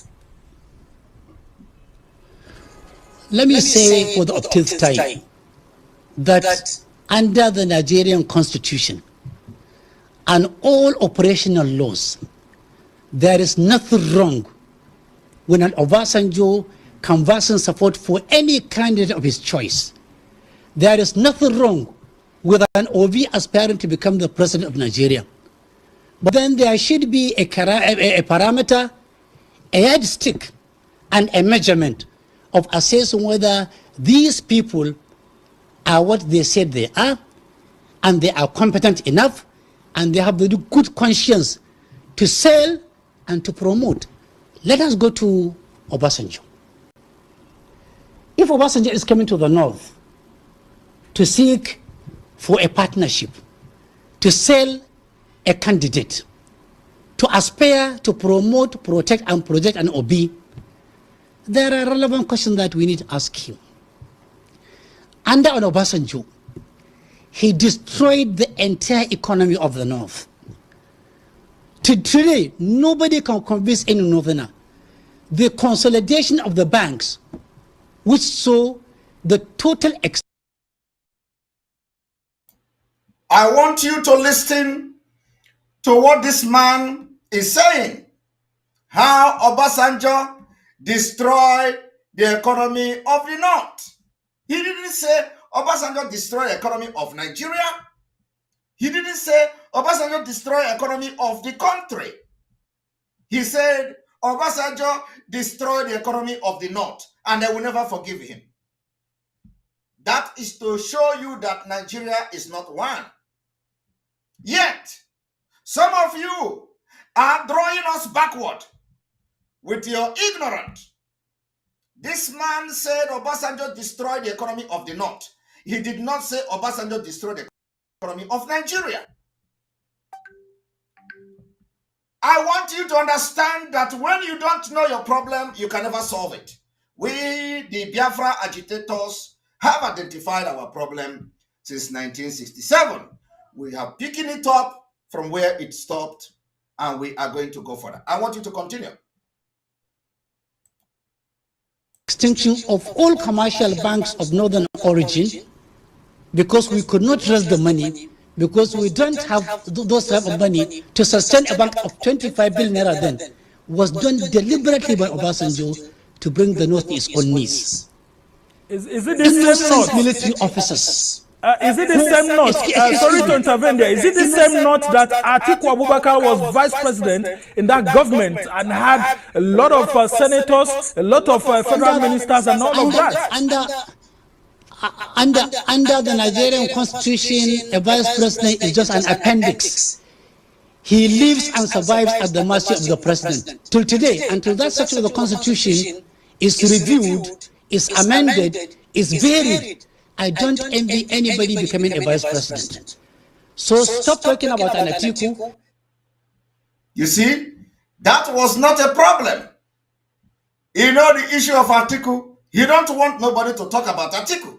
He said the issue is not Atiku, but everybody knows what Atiku played, the role Atiku played, and how Atiku and Obasanjo was on loggerhead.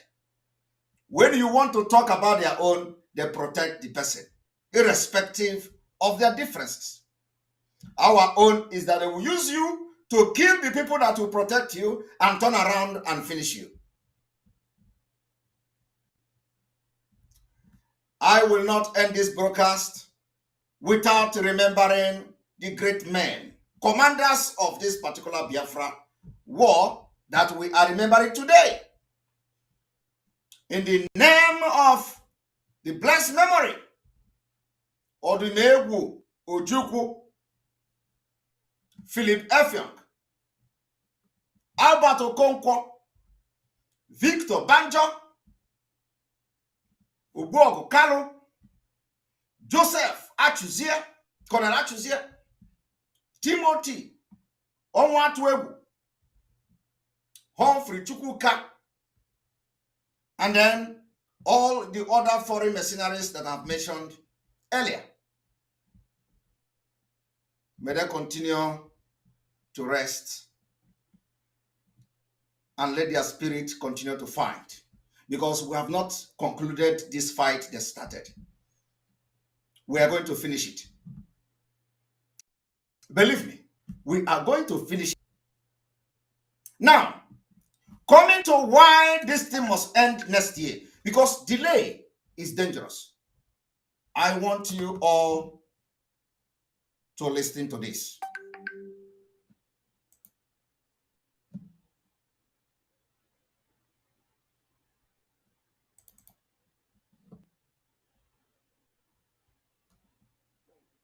Go when somebody from the east was president. A Biafran was president.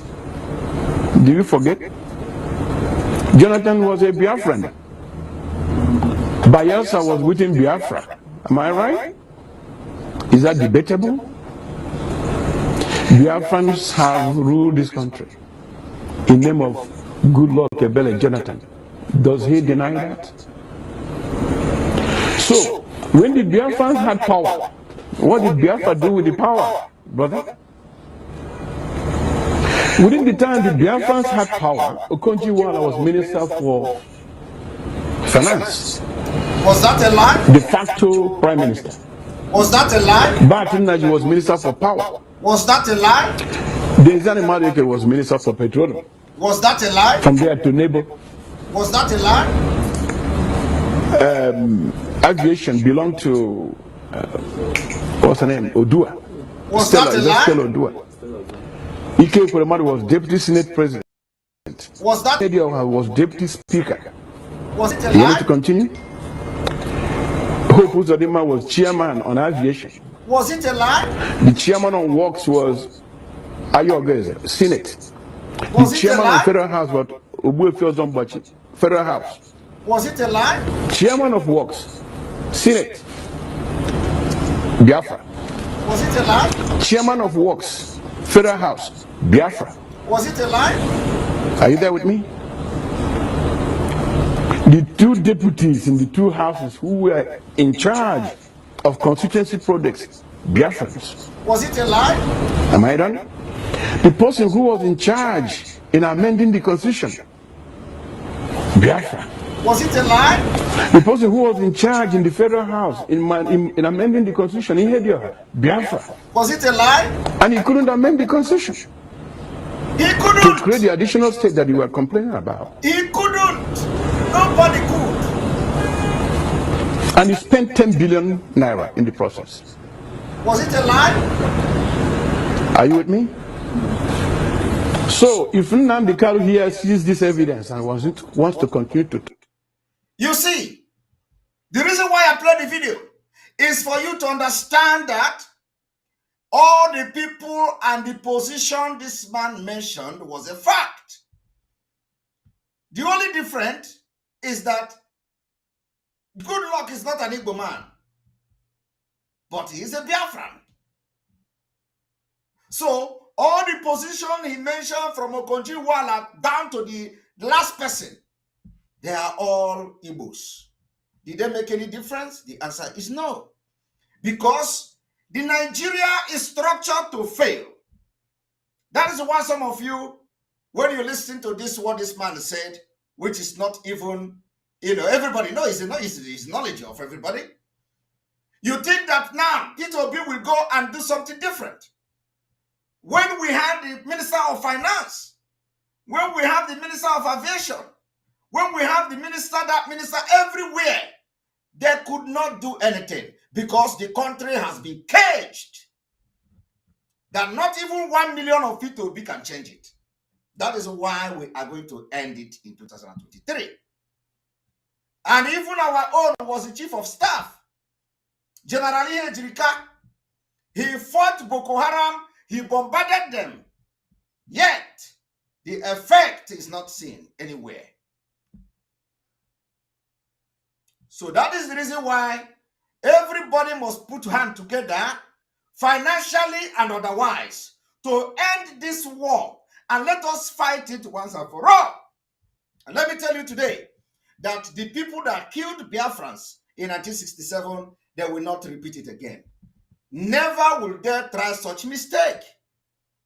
Is it this Obasanjo that have now known what Nigeria have done? After killing Biafran, they are not blaming him. They say, you killed Biafra. You have to apologize to Biafra. But he killed Biafra on behalf of Nigeria. And let me tell you, it is not only Obasanjo. Gowon killed. Tiwa Danjuma killed. This Buhari killed. Buhari even bragged about it.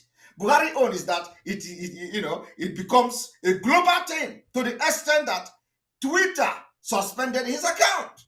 But did you see this man talk about it? The answer is no. Because when they have the opportunity to do it again, they are going to do it. So we are calling on Biafrans today. As we remember the day that the Biafra War and the Nigeria War was declared, the 6th day of July, 1967. Today, we are still in this war, only that it is going to be fought differently. We're going to fight it with brain and with guns and bullets. I want to tell you that Abuja, which is the capital city of Nigeria, has been under attack. But nobody cares. Nobody wants to hold the people and arrest the people, the terrorists that are attacking Abuja, because they are the government, they are on government payroll. Go to Biafra land, the entire military hardware is being pumped into Biafra territory. We will deal with them. Go and mark it.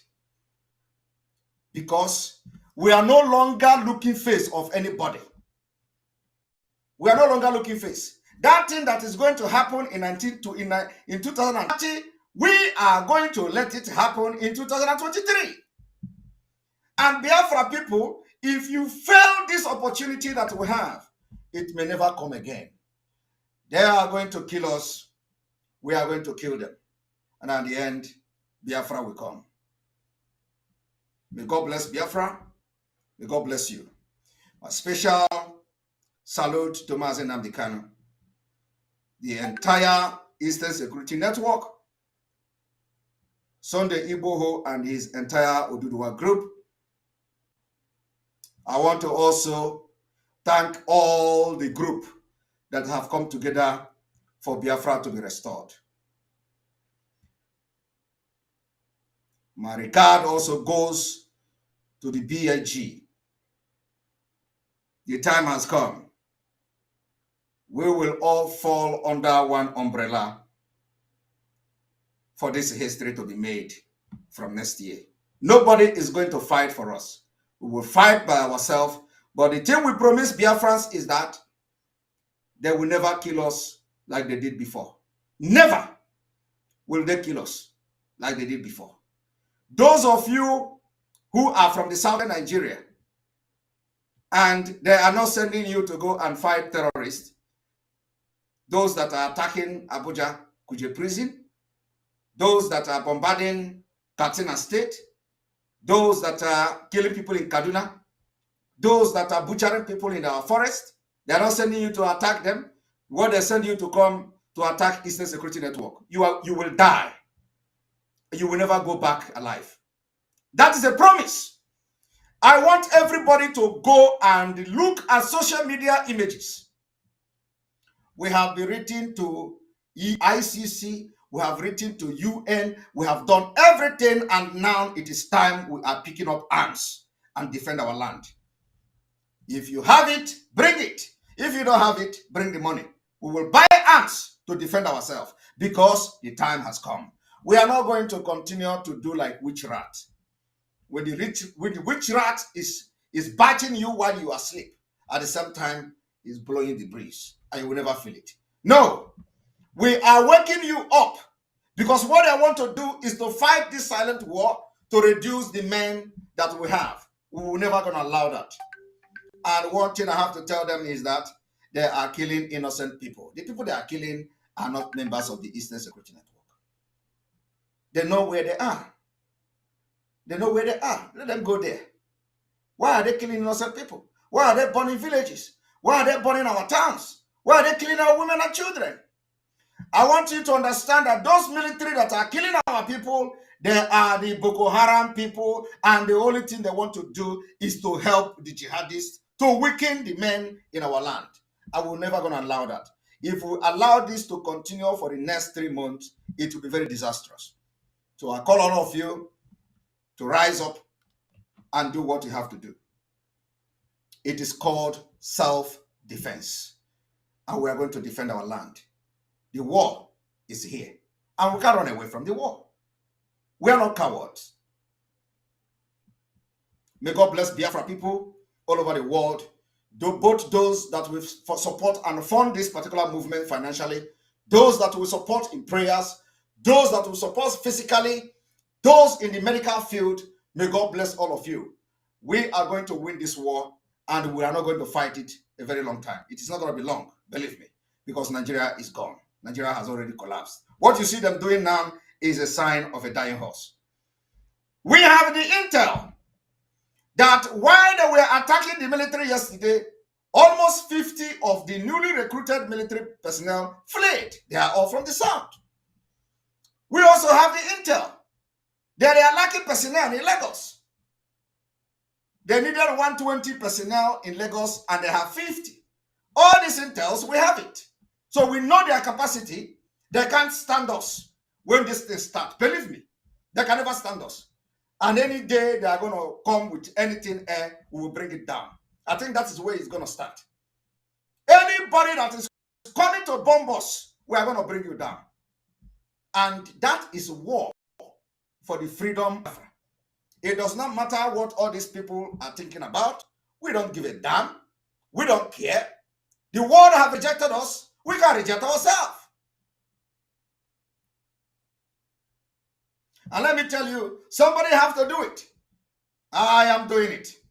And I will not stop doing it until Biafra is restored. May God bless you. From here, from me, is good evening.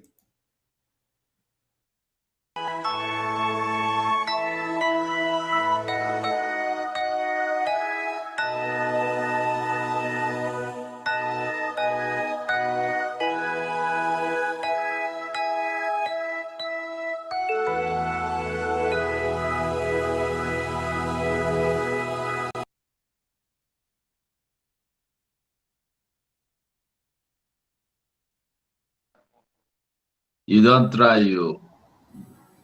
Yeah. You don't try, well. It's a sacrifice that must be done. So, if people that are still looking for Peter Obi are still looking for Peter Obi, make una no look for him too much. He know they run, he did. But think of the repercussion of what will come after you go and put his life in danger. Because you putting him there, you are putting his own life in danger, you're putting Biafran's life in danger as well. You listen to what that man said. He said that before they should give power to us, they should check and ask the question and find out, are we competent enough? So, in one Nigeria, where you call a country of everybody, there is this narrative that people from the South are not competent enough to be the president. That people from the East are not competent enough to be the leader of one Nigeria. Then you claim you are still in one Nigeria and you want to die in one Nigeria. You want to belong to a place that they have already sent you out. Because for them to say, you need to check if they are competent enough. So it's the Fulani terrorists that are competent enough. Is the Boko Haram that is competent enough to be the leader of one Nigeria. You as a Biafran, they don't see you to be competent. But they fought and killed you and forced you into it because of your oil and gas, because of all the natural resources that is deposited in your own land. But yet, they don't want you to go, but they say you are not competent to be a leader. A people without history is a people that cannot move forward. So when we come and then we speak and then we read history for you, we tell you what happened yesterday and what will likely happen. And you say we talk too much. Understand that if you don't know what happened in 1966, it will not even help you to go far. Because knowing what happened in 1966 will make you to understand the need and the reason why we are still fighting and talking today. Many may say we talk too much. Without us talking, will you know what is happening? Without Mazi Nnamdi Kanu talking, will his message enter your brain? Will you have known that a time will come like this when they will invade your community and take over everything? Or because we are all Biafrans. Mazi Nnamdi Kanu is a Biafran, you know his village, you know his father, you know his siblings, so you will not take his own to be very important. But if it is a white man that has been speaking to you since 1966 or since last year, you go give all your audience, you go, even if you don't get money, you go buy something so that you can listen to that white man. But as a black man like you don't want to listen to. Some of you might even prefer to go and adopt the history and the strategy of a white man. But black man own, you don't want to even listen to that one. Lumumba of Congo. None of you might say, I know the history of Lumumba of Congo. He was also fighting like Mazi Nnamdi Kanu to see that Congo becomes what? A republic that stands on its own. That they can manage their resources and then take care of everything that they have. Look at Gaddafi. How did they kill him? It is his own people that prefer to go and be slaves to the whites. They betray him and then they make sure he fell by the wayside and then he became who he was and then they assassinated him. Without your history, without you understanding what happened to you and what will likely come to be, you will not know what is going to happen. So for those of you that is shouting, Obi, Obi, Obi is our savior, Obi, Obi, Obi is our lamb, please, I want to ask you one question. Kuje prison was invaded. Prison break, Kuje prison. Let me tell you, while this Kuje prison was broke into, Biafra land was also under siege. And all the weapons that they brought into Biafra land was not available there in Kuje prison for them to use to fight the terrorists. How will they even fight the terrorists? And why would they even fight the terrorists? When they are working in Parepazo with the terrorists, when they have the template of the terrorists. Army officials were pulled out of the Kuje prison ground before they unleashed the planned attack to go inside there. So that at the end of the day, they will tell you there was no presence of this or that. Everything was well orchestrated. Let me bring it to the screen for you to know that Abakari has been taken out from that prison. They actually went for their men. They actually went for all the Boko Haram sect that were inside there and every of their aiding members that helped them in one operation or another. Abakari has been reported to have been out from Kuje prison. So understand what actually happened there. It was not just an ordinary Kuje prison or prison break attack. It was something that was well orchestrated and carried out. For you to understand something. So when you are canvassing for Peter Obi, please ask Peter Obi, Peter Obi, how are you going to go and change all the Boko Haram that are in power? How are you going to go and change all the caliphates that are in power? And then You turn Nigeria upside down. You as a Biafran, you as a Biafran, you want to go and turn all the Fulani Caliphate in power, and then overnight it will now become one Nigeria that will be beneficial to you. The terrorist attack of Kuje prison, or most of the Boko Haram terrorists, including Super Cop Abakari, was taken out. See there, Super Cop Abakari was taken out of that place because they need him, just like we need Martin Nnamdi Kanu, just like we need all your voices, just like we need every man that is standing now, just like you also need Simon Ekpa, just like you need everybody that is standing now. The Boko Haram terrorists, they know the importance of Abakari, so they opted for him. They went for him. I'm not the one that published this thing. See where it came from. You see it, Sarah Reporters. You see it? So it is there in the media. The prison break that happened, Abakari was taken out. He's no more there in that place. So as you are talking about this prison break, it should be a point of sober reflection for you, and not just for you, but for the Eastern politicians, the politicians and the rulers that we have back there in Biafra land. That is where I want this thing to go. That is where I want you people to understand something. There is unity of purpose. When you talk of unity of purpose, that is what has just been played out. Unity of purpose. The unity of purpose is that every northerner is convenient and okay with the Sharia law and is okay with the organization agenda of one Nigeria template. So both the ones that are in power, both the ones that are not in power, both the ones that act as followers, they are all in cognizance with the Fulanization agenda of one Nigeria. So if you see one that is dancing krokere beside you and you are happy that the northerner is dancing krokere beside you, don't be deceived, because they are convenient with the Fulanization conquest plan. And there is nothing that can change their mind and their plans for it.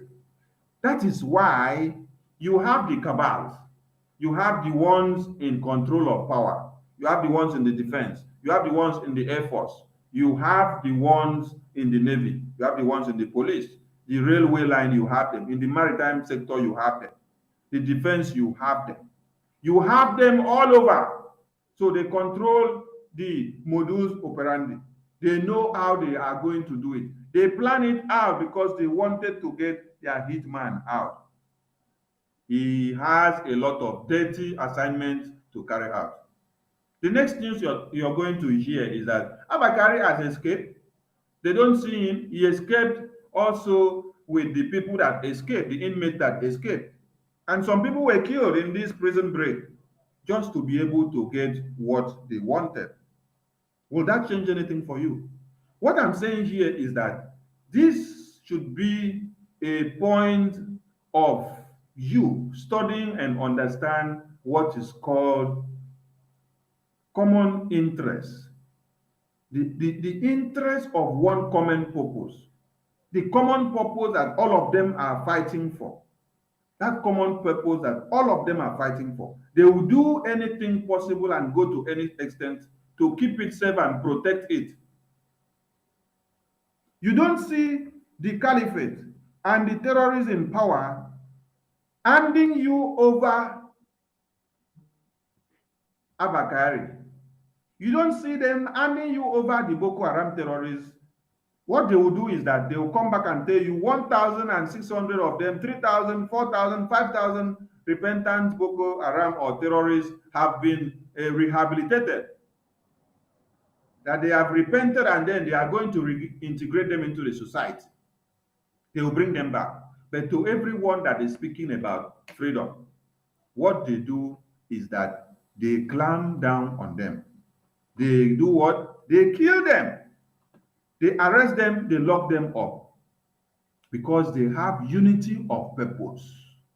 All of them have unity of purpose. One purpose is what they are working for.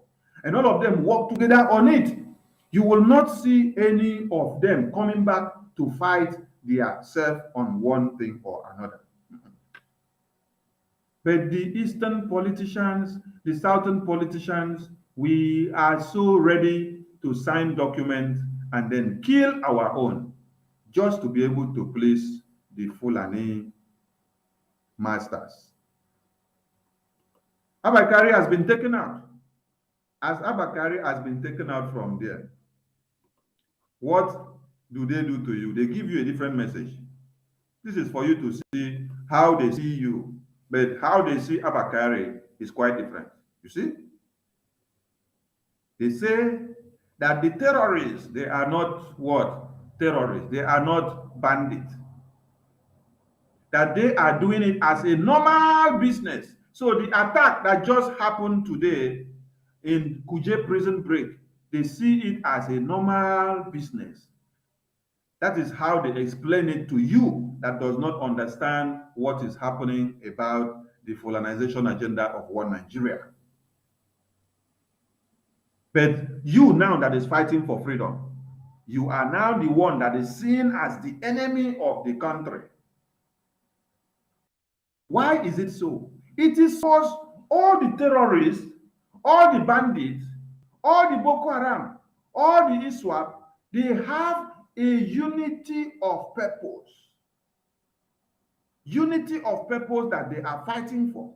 But all of them are coming with different names. But they have a unity of purpose. And that purpose is what? The Fulanization agenda.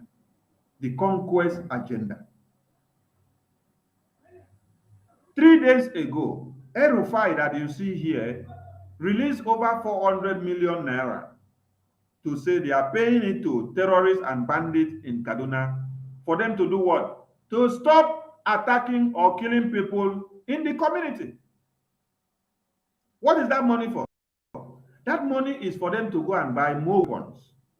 But they deceive you that they are giving it to them to stop attacking. Do you have to pay terrorists to stop attacking the community? No. You go for them, but they cannot go and crush them because they have unity of purpose. They are working for one same purpose and they will never go and crush them. But you now back in the east, back in the south, back in the west, what are you doing? You are killing your own people. The video I played before Simon came live is the video of the wife of a man that has been killed in this ongoing attack that Soludo is using his security men and the army to be killing people in Biafra land. The wife and the children were crying here. When you watch the video, you weep to tell you what is happening. Hope Letus Odinma is there on the other side. Soludo is on the other side doing his bidding. He said he's going after ESN. But he goes about killing innocent people. Any young man that they enter his house or community, they will just pick them at random. Call somebody from Umutanze and ask them, how is Umutanze community? You will not see young men in Umutanze community. You will only see women. Because all the young men have become the community because these leaders and rulers that you have in power, when they come, they pick every young man they see, they tag them ESN, they tag them unknown gunmen, they go to execute them. Ask people in Iyala. You know many places that all these things are happening. Because when we tell you, you may say that we are just giving you fake news. No, it's not fake news. It's something that is actually happening. So when these people here in power have unity of purpose and made it very possible for Abakari to be taken out of Kuje prison. Kuje prison is the #1 prison. #1 prison in one Nigeria, number one prison in one Nigeria, where they keep every high-ranking person that has been prosecuted in less than 24 hours. In less than 24 hours, they say Fulani bandit killed police area commander, who's assistant commissioner of police. They say Fulani bandit attacked President Buhari convoy in Katsina. They say Fulani bandit broke into Kuje prison and then attacked and then killed some people and then they took away Abakari. In the same 24 hours, Fulani gunmen attacked estate in Abuja, robbed and kidnapped several people. Meanwhile, the Nigerian military are moving more armored tankers into the communities of the southeastern region and killing innocent brothers and sisters. Why is it so? Why it is so and why it is possible is because of the full leaders that we have and rulers that we have in the East. Because they have made themselves stooges. Can you see what is on the screen? These are the same terrorists that has killed people in numbers, and they are paying them every day. A freedom fighter is the one that is being tagged a terrorist, while the federal government protect and shield the main terrorists.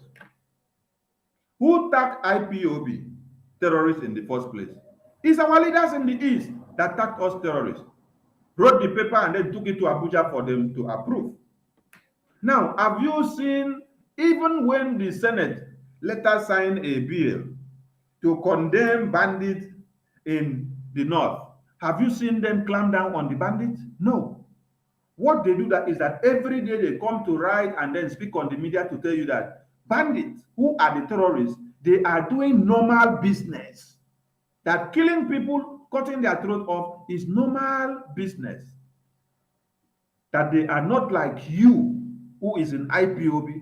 They are not like you, Mazi Nnamdi Kanu. They are not like you, a Biafran that is asking for a separation to save your life.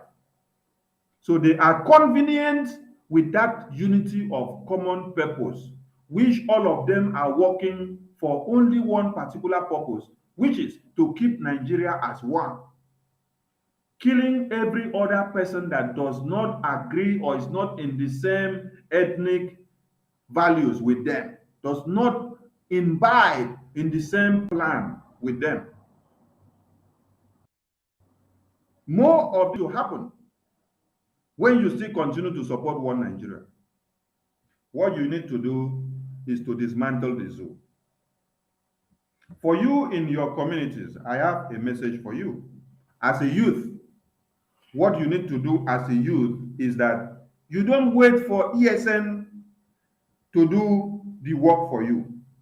ESN has a target, and you as a youth in your community, you also have a target.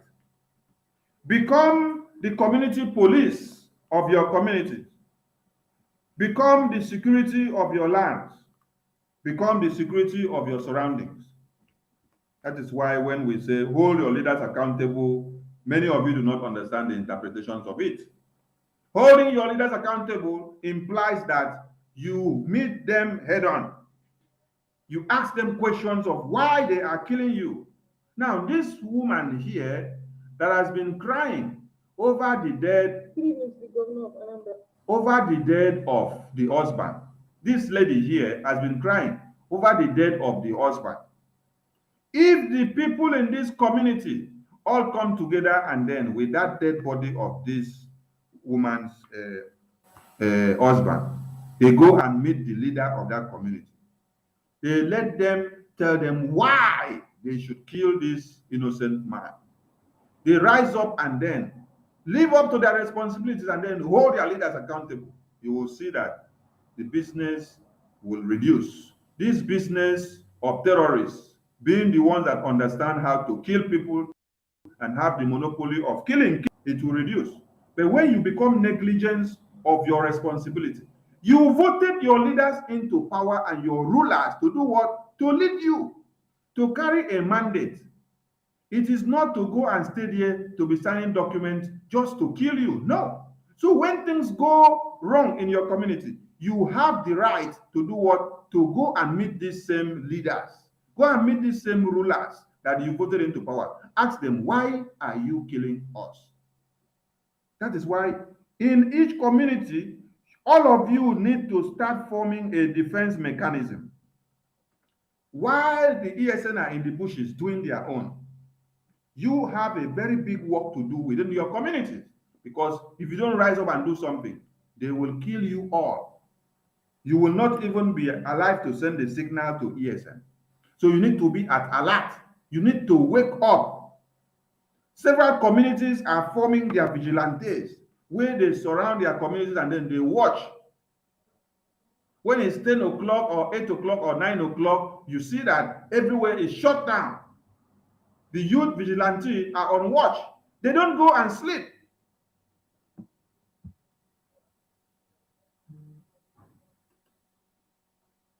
Mazi, the floor is yours.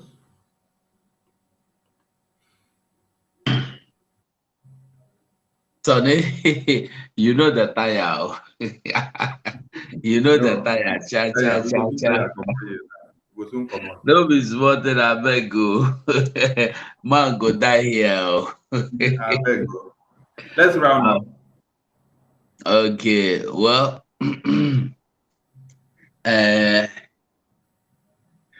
wetin Simon talk, if you listen, I don't know what you want again. I've been at this woman waiting here. Just look at that woman. That girl I go call her. Because I notice say she don't reach 35 years. Higher she go be 30 years. Maybe she just married early. Now, she no get husband. You fit dey there now, you go dey talk say, no be you now, wetin concern you. Now that one a husband. Tomorrow. Mazi, I think maybe we play the video again, make the hear. Okay. Make the hear how the lady go cry again as she go dey confess everything we have. Okay. The governor of Anambra State. My name is Ipob. The wife came Samson June. My husband is a journalist. My husband is a scriptwriter and also a movie producer. My husband writes novels. My husband is a graduate. My husband is not a tout. My husband was murdered for no reason. My husband won't fight you for so that belongs to him. As long as you want, he will let go. I want justice for my husband. I want justice for my husband. Else tribulation will visit each and every one of you wherever you are. You murdered a young man. That has nothing to do with crime.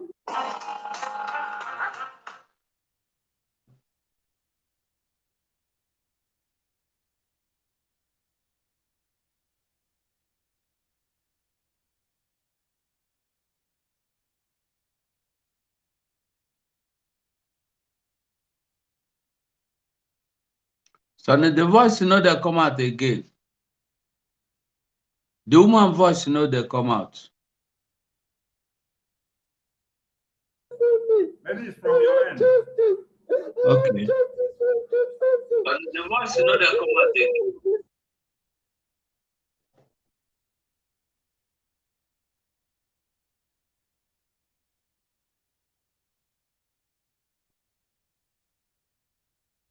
As long as you want it. You never thought my job on Sunday when he was murdered. I want justice for my husband. I want justice. His kids, they want justice. His son, he wants justice. His 2 months daughter wants justice. I want justice for my husband. If my husband justice, my heart is shattered. My heart is broken.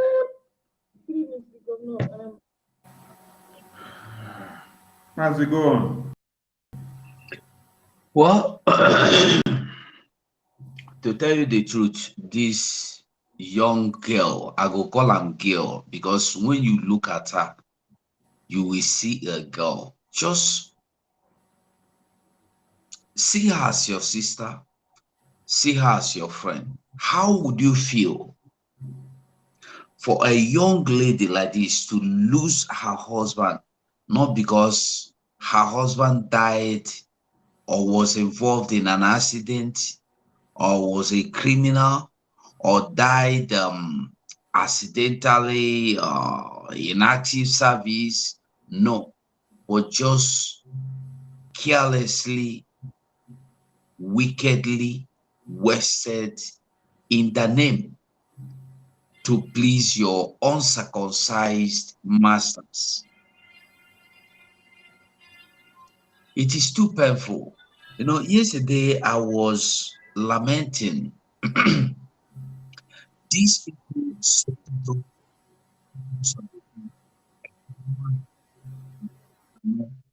on my day. They have families. How would they feel if one of their daughter that just got married 5 years ago will lose her husband just like this? Or her son, somebody will walk into their home, inside their house, and they shot their children dead. Maybe they have 5 children. By the time you come back, you will see dead body littered everywhere around your compound. How would you feel? We are just looking at it as if it is nothing, but this is wickedness in the highest place. When you look at the people that were killed in Obaru, in a compound, more than 10 bodies were killed because it's a big compound that comprises of many buildings. Maybe the man was an a big man, you know, all these traditional rulers of the old. So when you see the compound, you will know that it's a traditional ruler compound. There were many in that compound. Then these people went into that compound and they every young man they found there, they killed. And we are still contemplating if these people want to kill you. And we are still giving it a thought if we should defend our land. My people, me I no get anything where I want to talk again because we don't see with our eyes. Is it election you are running to elect? You heard what that man said in Simon's Simon said. The man said in Simon program, you heard him. Jonathan Donru. He don't give you, now you carry aviation, now you carry power, now you carry steel, now you carry justice, all the good position, now you carry up. What did you do with it? Nothing. So it's Peter Obi that will come and you will do something with it. My people, make gonna wake up. It's not about the my Sonny, listen, this is not about the position. Son, even you now, if I make you minister for justice, if Nigerian government will make you minister for justice, they are still going to tell you what to do, the decisions to take, how to conclude, who to condemn and who not to condemn. So it is not in personnel changing. This is about the decisions that has been taken from the foundation. They have removed the original foundation of this country and they have replaced it with their own. So there's nothing we are going to do or talk or discuss. We don't need to do anything. Let us forget these people. Let us move on. This, God did it so well. At this point, they kidnapped Mazen and Kano. At this point, we have sprung up like spring. And we are so kinky, we are not giving up. This is the good time. Come 2023, we are living. Yorubas are living. Not be only me. Everybody want to go. Everybody is tired of this evil marriage. Like you play the video, Mazen Nandekalo asking you, how could somebody you don't know come into your father's house and give you a name, tell you the father's your son name, he will come into your father. Son as you did so now. I feel waka come inside your papa house, tell you your name no go be Sonia Paraho again. Your name go be Michael Okeke. Will you take that? Can I come into your village now and tell you that your locality, your community is no longer what it is? I will give it another name. And will you people take it? But they came, they bring people that were not existing in our region. They forced them on us and they gave us a name and they gave us a rule and they made us to abide and forcefully accept the rules. Scotland is there telling you they want to go. Why did the British leave the European Union? So that Europeans will not tell them, why won't you let Biafra go? They purposely left the European Union because they don't want anybody to condemn them in any group of union. They are all alone. They don't want any second thought or second. They don't want even condemnation from anybody. And some people are still contemplating if Biafra will come, if we are go. Let us fight. If we lose, we know say we lose, but we are no longer going to lose. Now no be 1967. No. This is another. If Ojukwu, Mazi, Chief, Warlord or the Ojukwu had the opportunity we have today, that war for no last 3 months now. It will not last 3 months. But we have every opportunity. We have people you can call, they bring money. Mazi or the Ojukwu were able to use all his father's money, gave it out on Zeribe to go and purchase ammunition for him. Out on Zeribe carry the money, go put for pocket, go buy ammunition. They give Nigeria. Nigeria, they take and killing people. He said a business thing they do. We cannot be trusting people. That is why when you hear Mazen and Nandekalo tell you, if you err, you are out. I support him because Ojukwu took everybody like my brother, my sister. We are all one, and they are the ones that killed him. They destroyed him. Even till after he went to on exile on Ivory Coast and came back. This will be where you see now, Ojukwu still trusted him, call him, come, bring all the eastern regions together. Let us be one family. Peter Obi say, yes, I will do that. I will do that. Of course, definitely I'll finish. Immediately he was given the governorship position. He told Ojukwu, this is my office. You cannot tell me what to do. Ojukwu died. He jumped over to APC, and now from APC he has jumped into Labour. The next one now he's diving into PDP. The next one he's diving into Solidarity or NNPP. That is him, my brother. I don't have much to talk. I will rest my case until tomorrow. Thank you. Yes, because we have every day to fire them on.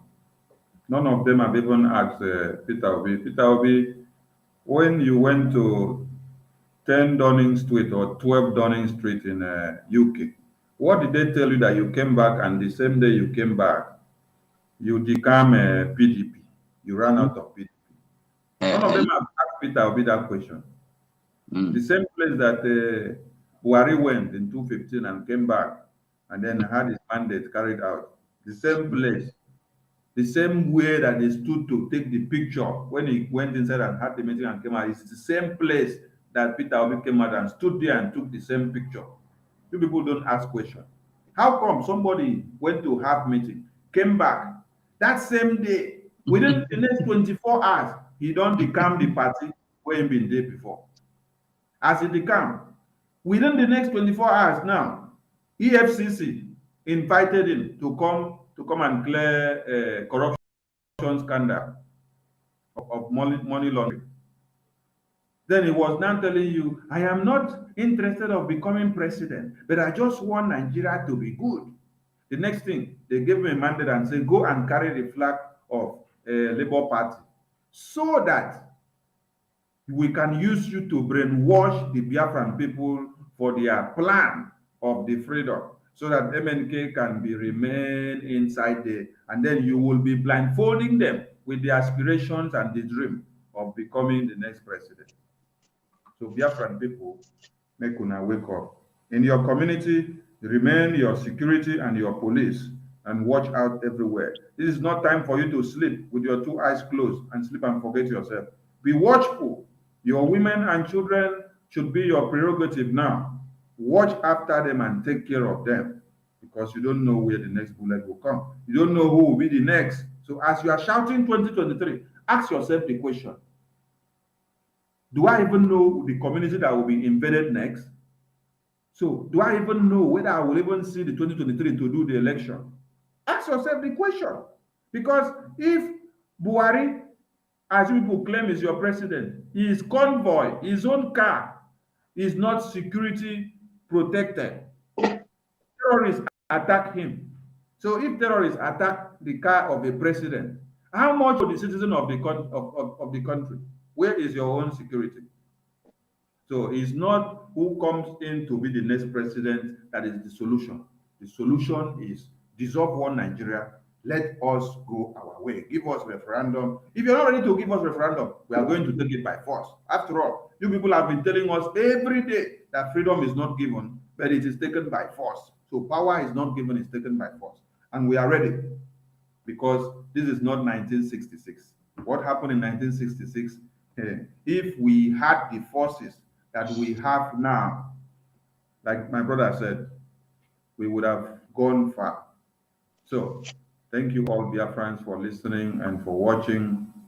We hope to resurface again, because now we don't even sleep. We have to be very, very watchful of everything that is happening. There will Muchineke from here.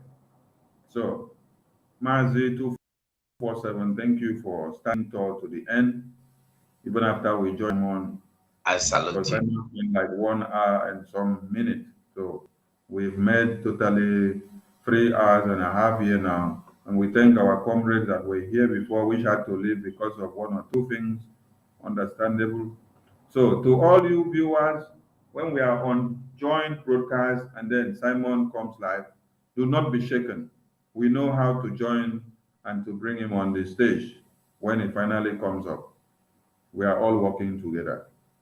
So from us from here, we will say good night from here. Yeah. Good night, everybody. Tomorrow is another day. Yes, sir.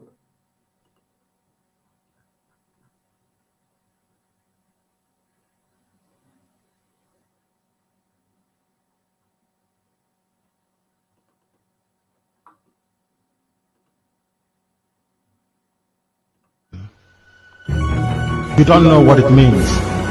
Most of us do not understand what it means to be a Biafran. You have not seen anything yet. I was kidnapped. I was beaten. I was spat at. My clothes were ripped from my body. Women urinated and poured it on me because of Biafra, so that they may humiliate me to such a point that I will not talk about Biafra anymore. They videoed me. Masob has a video of me. They were beating me, dragging me on the floor, tearing my clothes because I spoke the truth. That did not stop me from talking about Biafra. It did not stop me from taking Radio Biafra to Enugu. It did not stop me from broadcasting Radio Biafra from Nnewi. It did not stop me from broadcasting Radio Biafra from Onitsha, from Owerri, from Aba, from Port Harcourt. I am resolute. I don't retreat. Never. Nigeria has put me in detention before. Solitary confinement. It did not stop me from preaching Biafra. How about an imbecile somewhere talking? How can that affect me? If those that kidnapped me and nearly killed me did not stop me from doing Biafra, how about an imbecile hiding somewhere? People must know who I am. I am destructively stubborn. You see, Biafra is going to come. You don't know what it means. Most of us do not understand what it means to be a Biafra.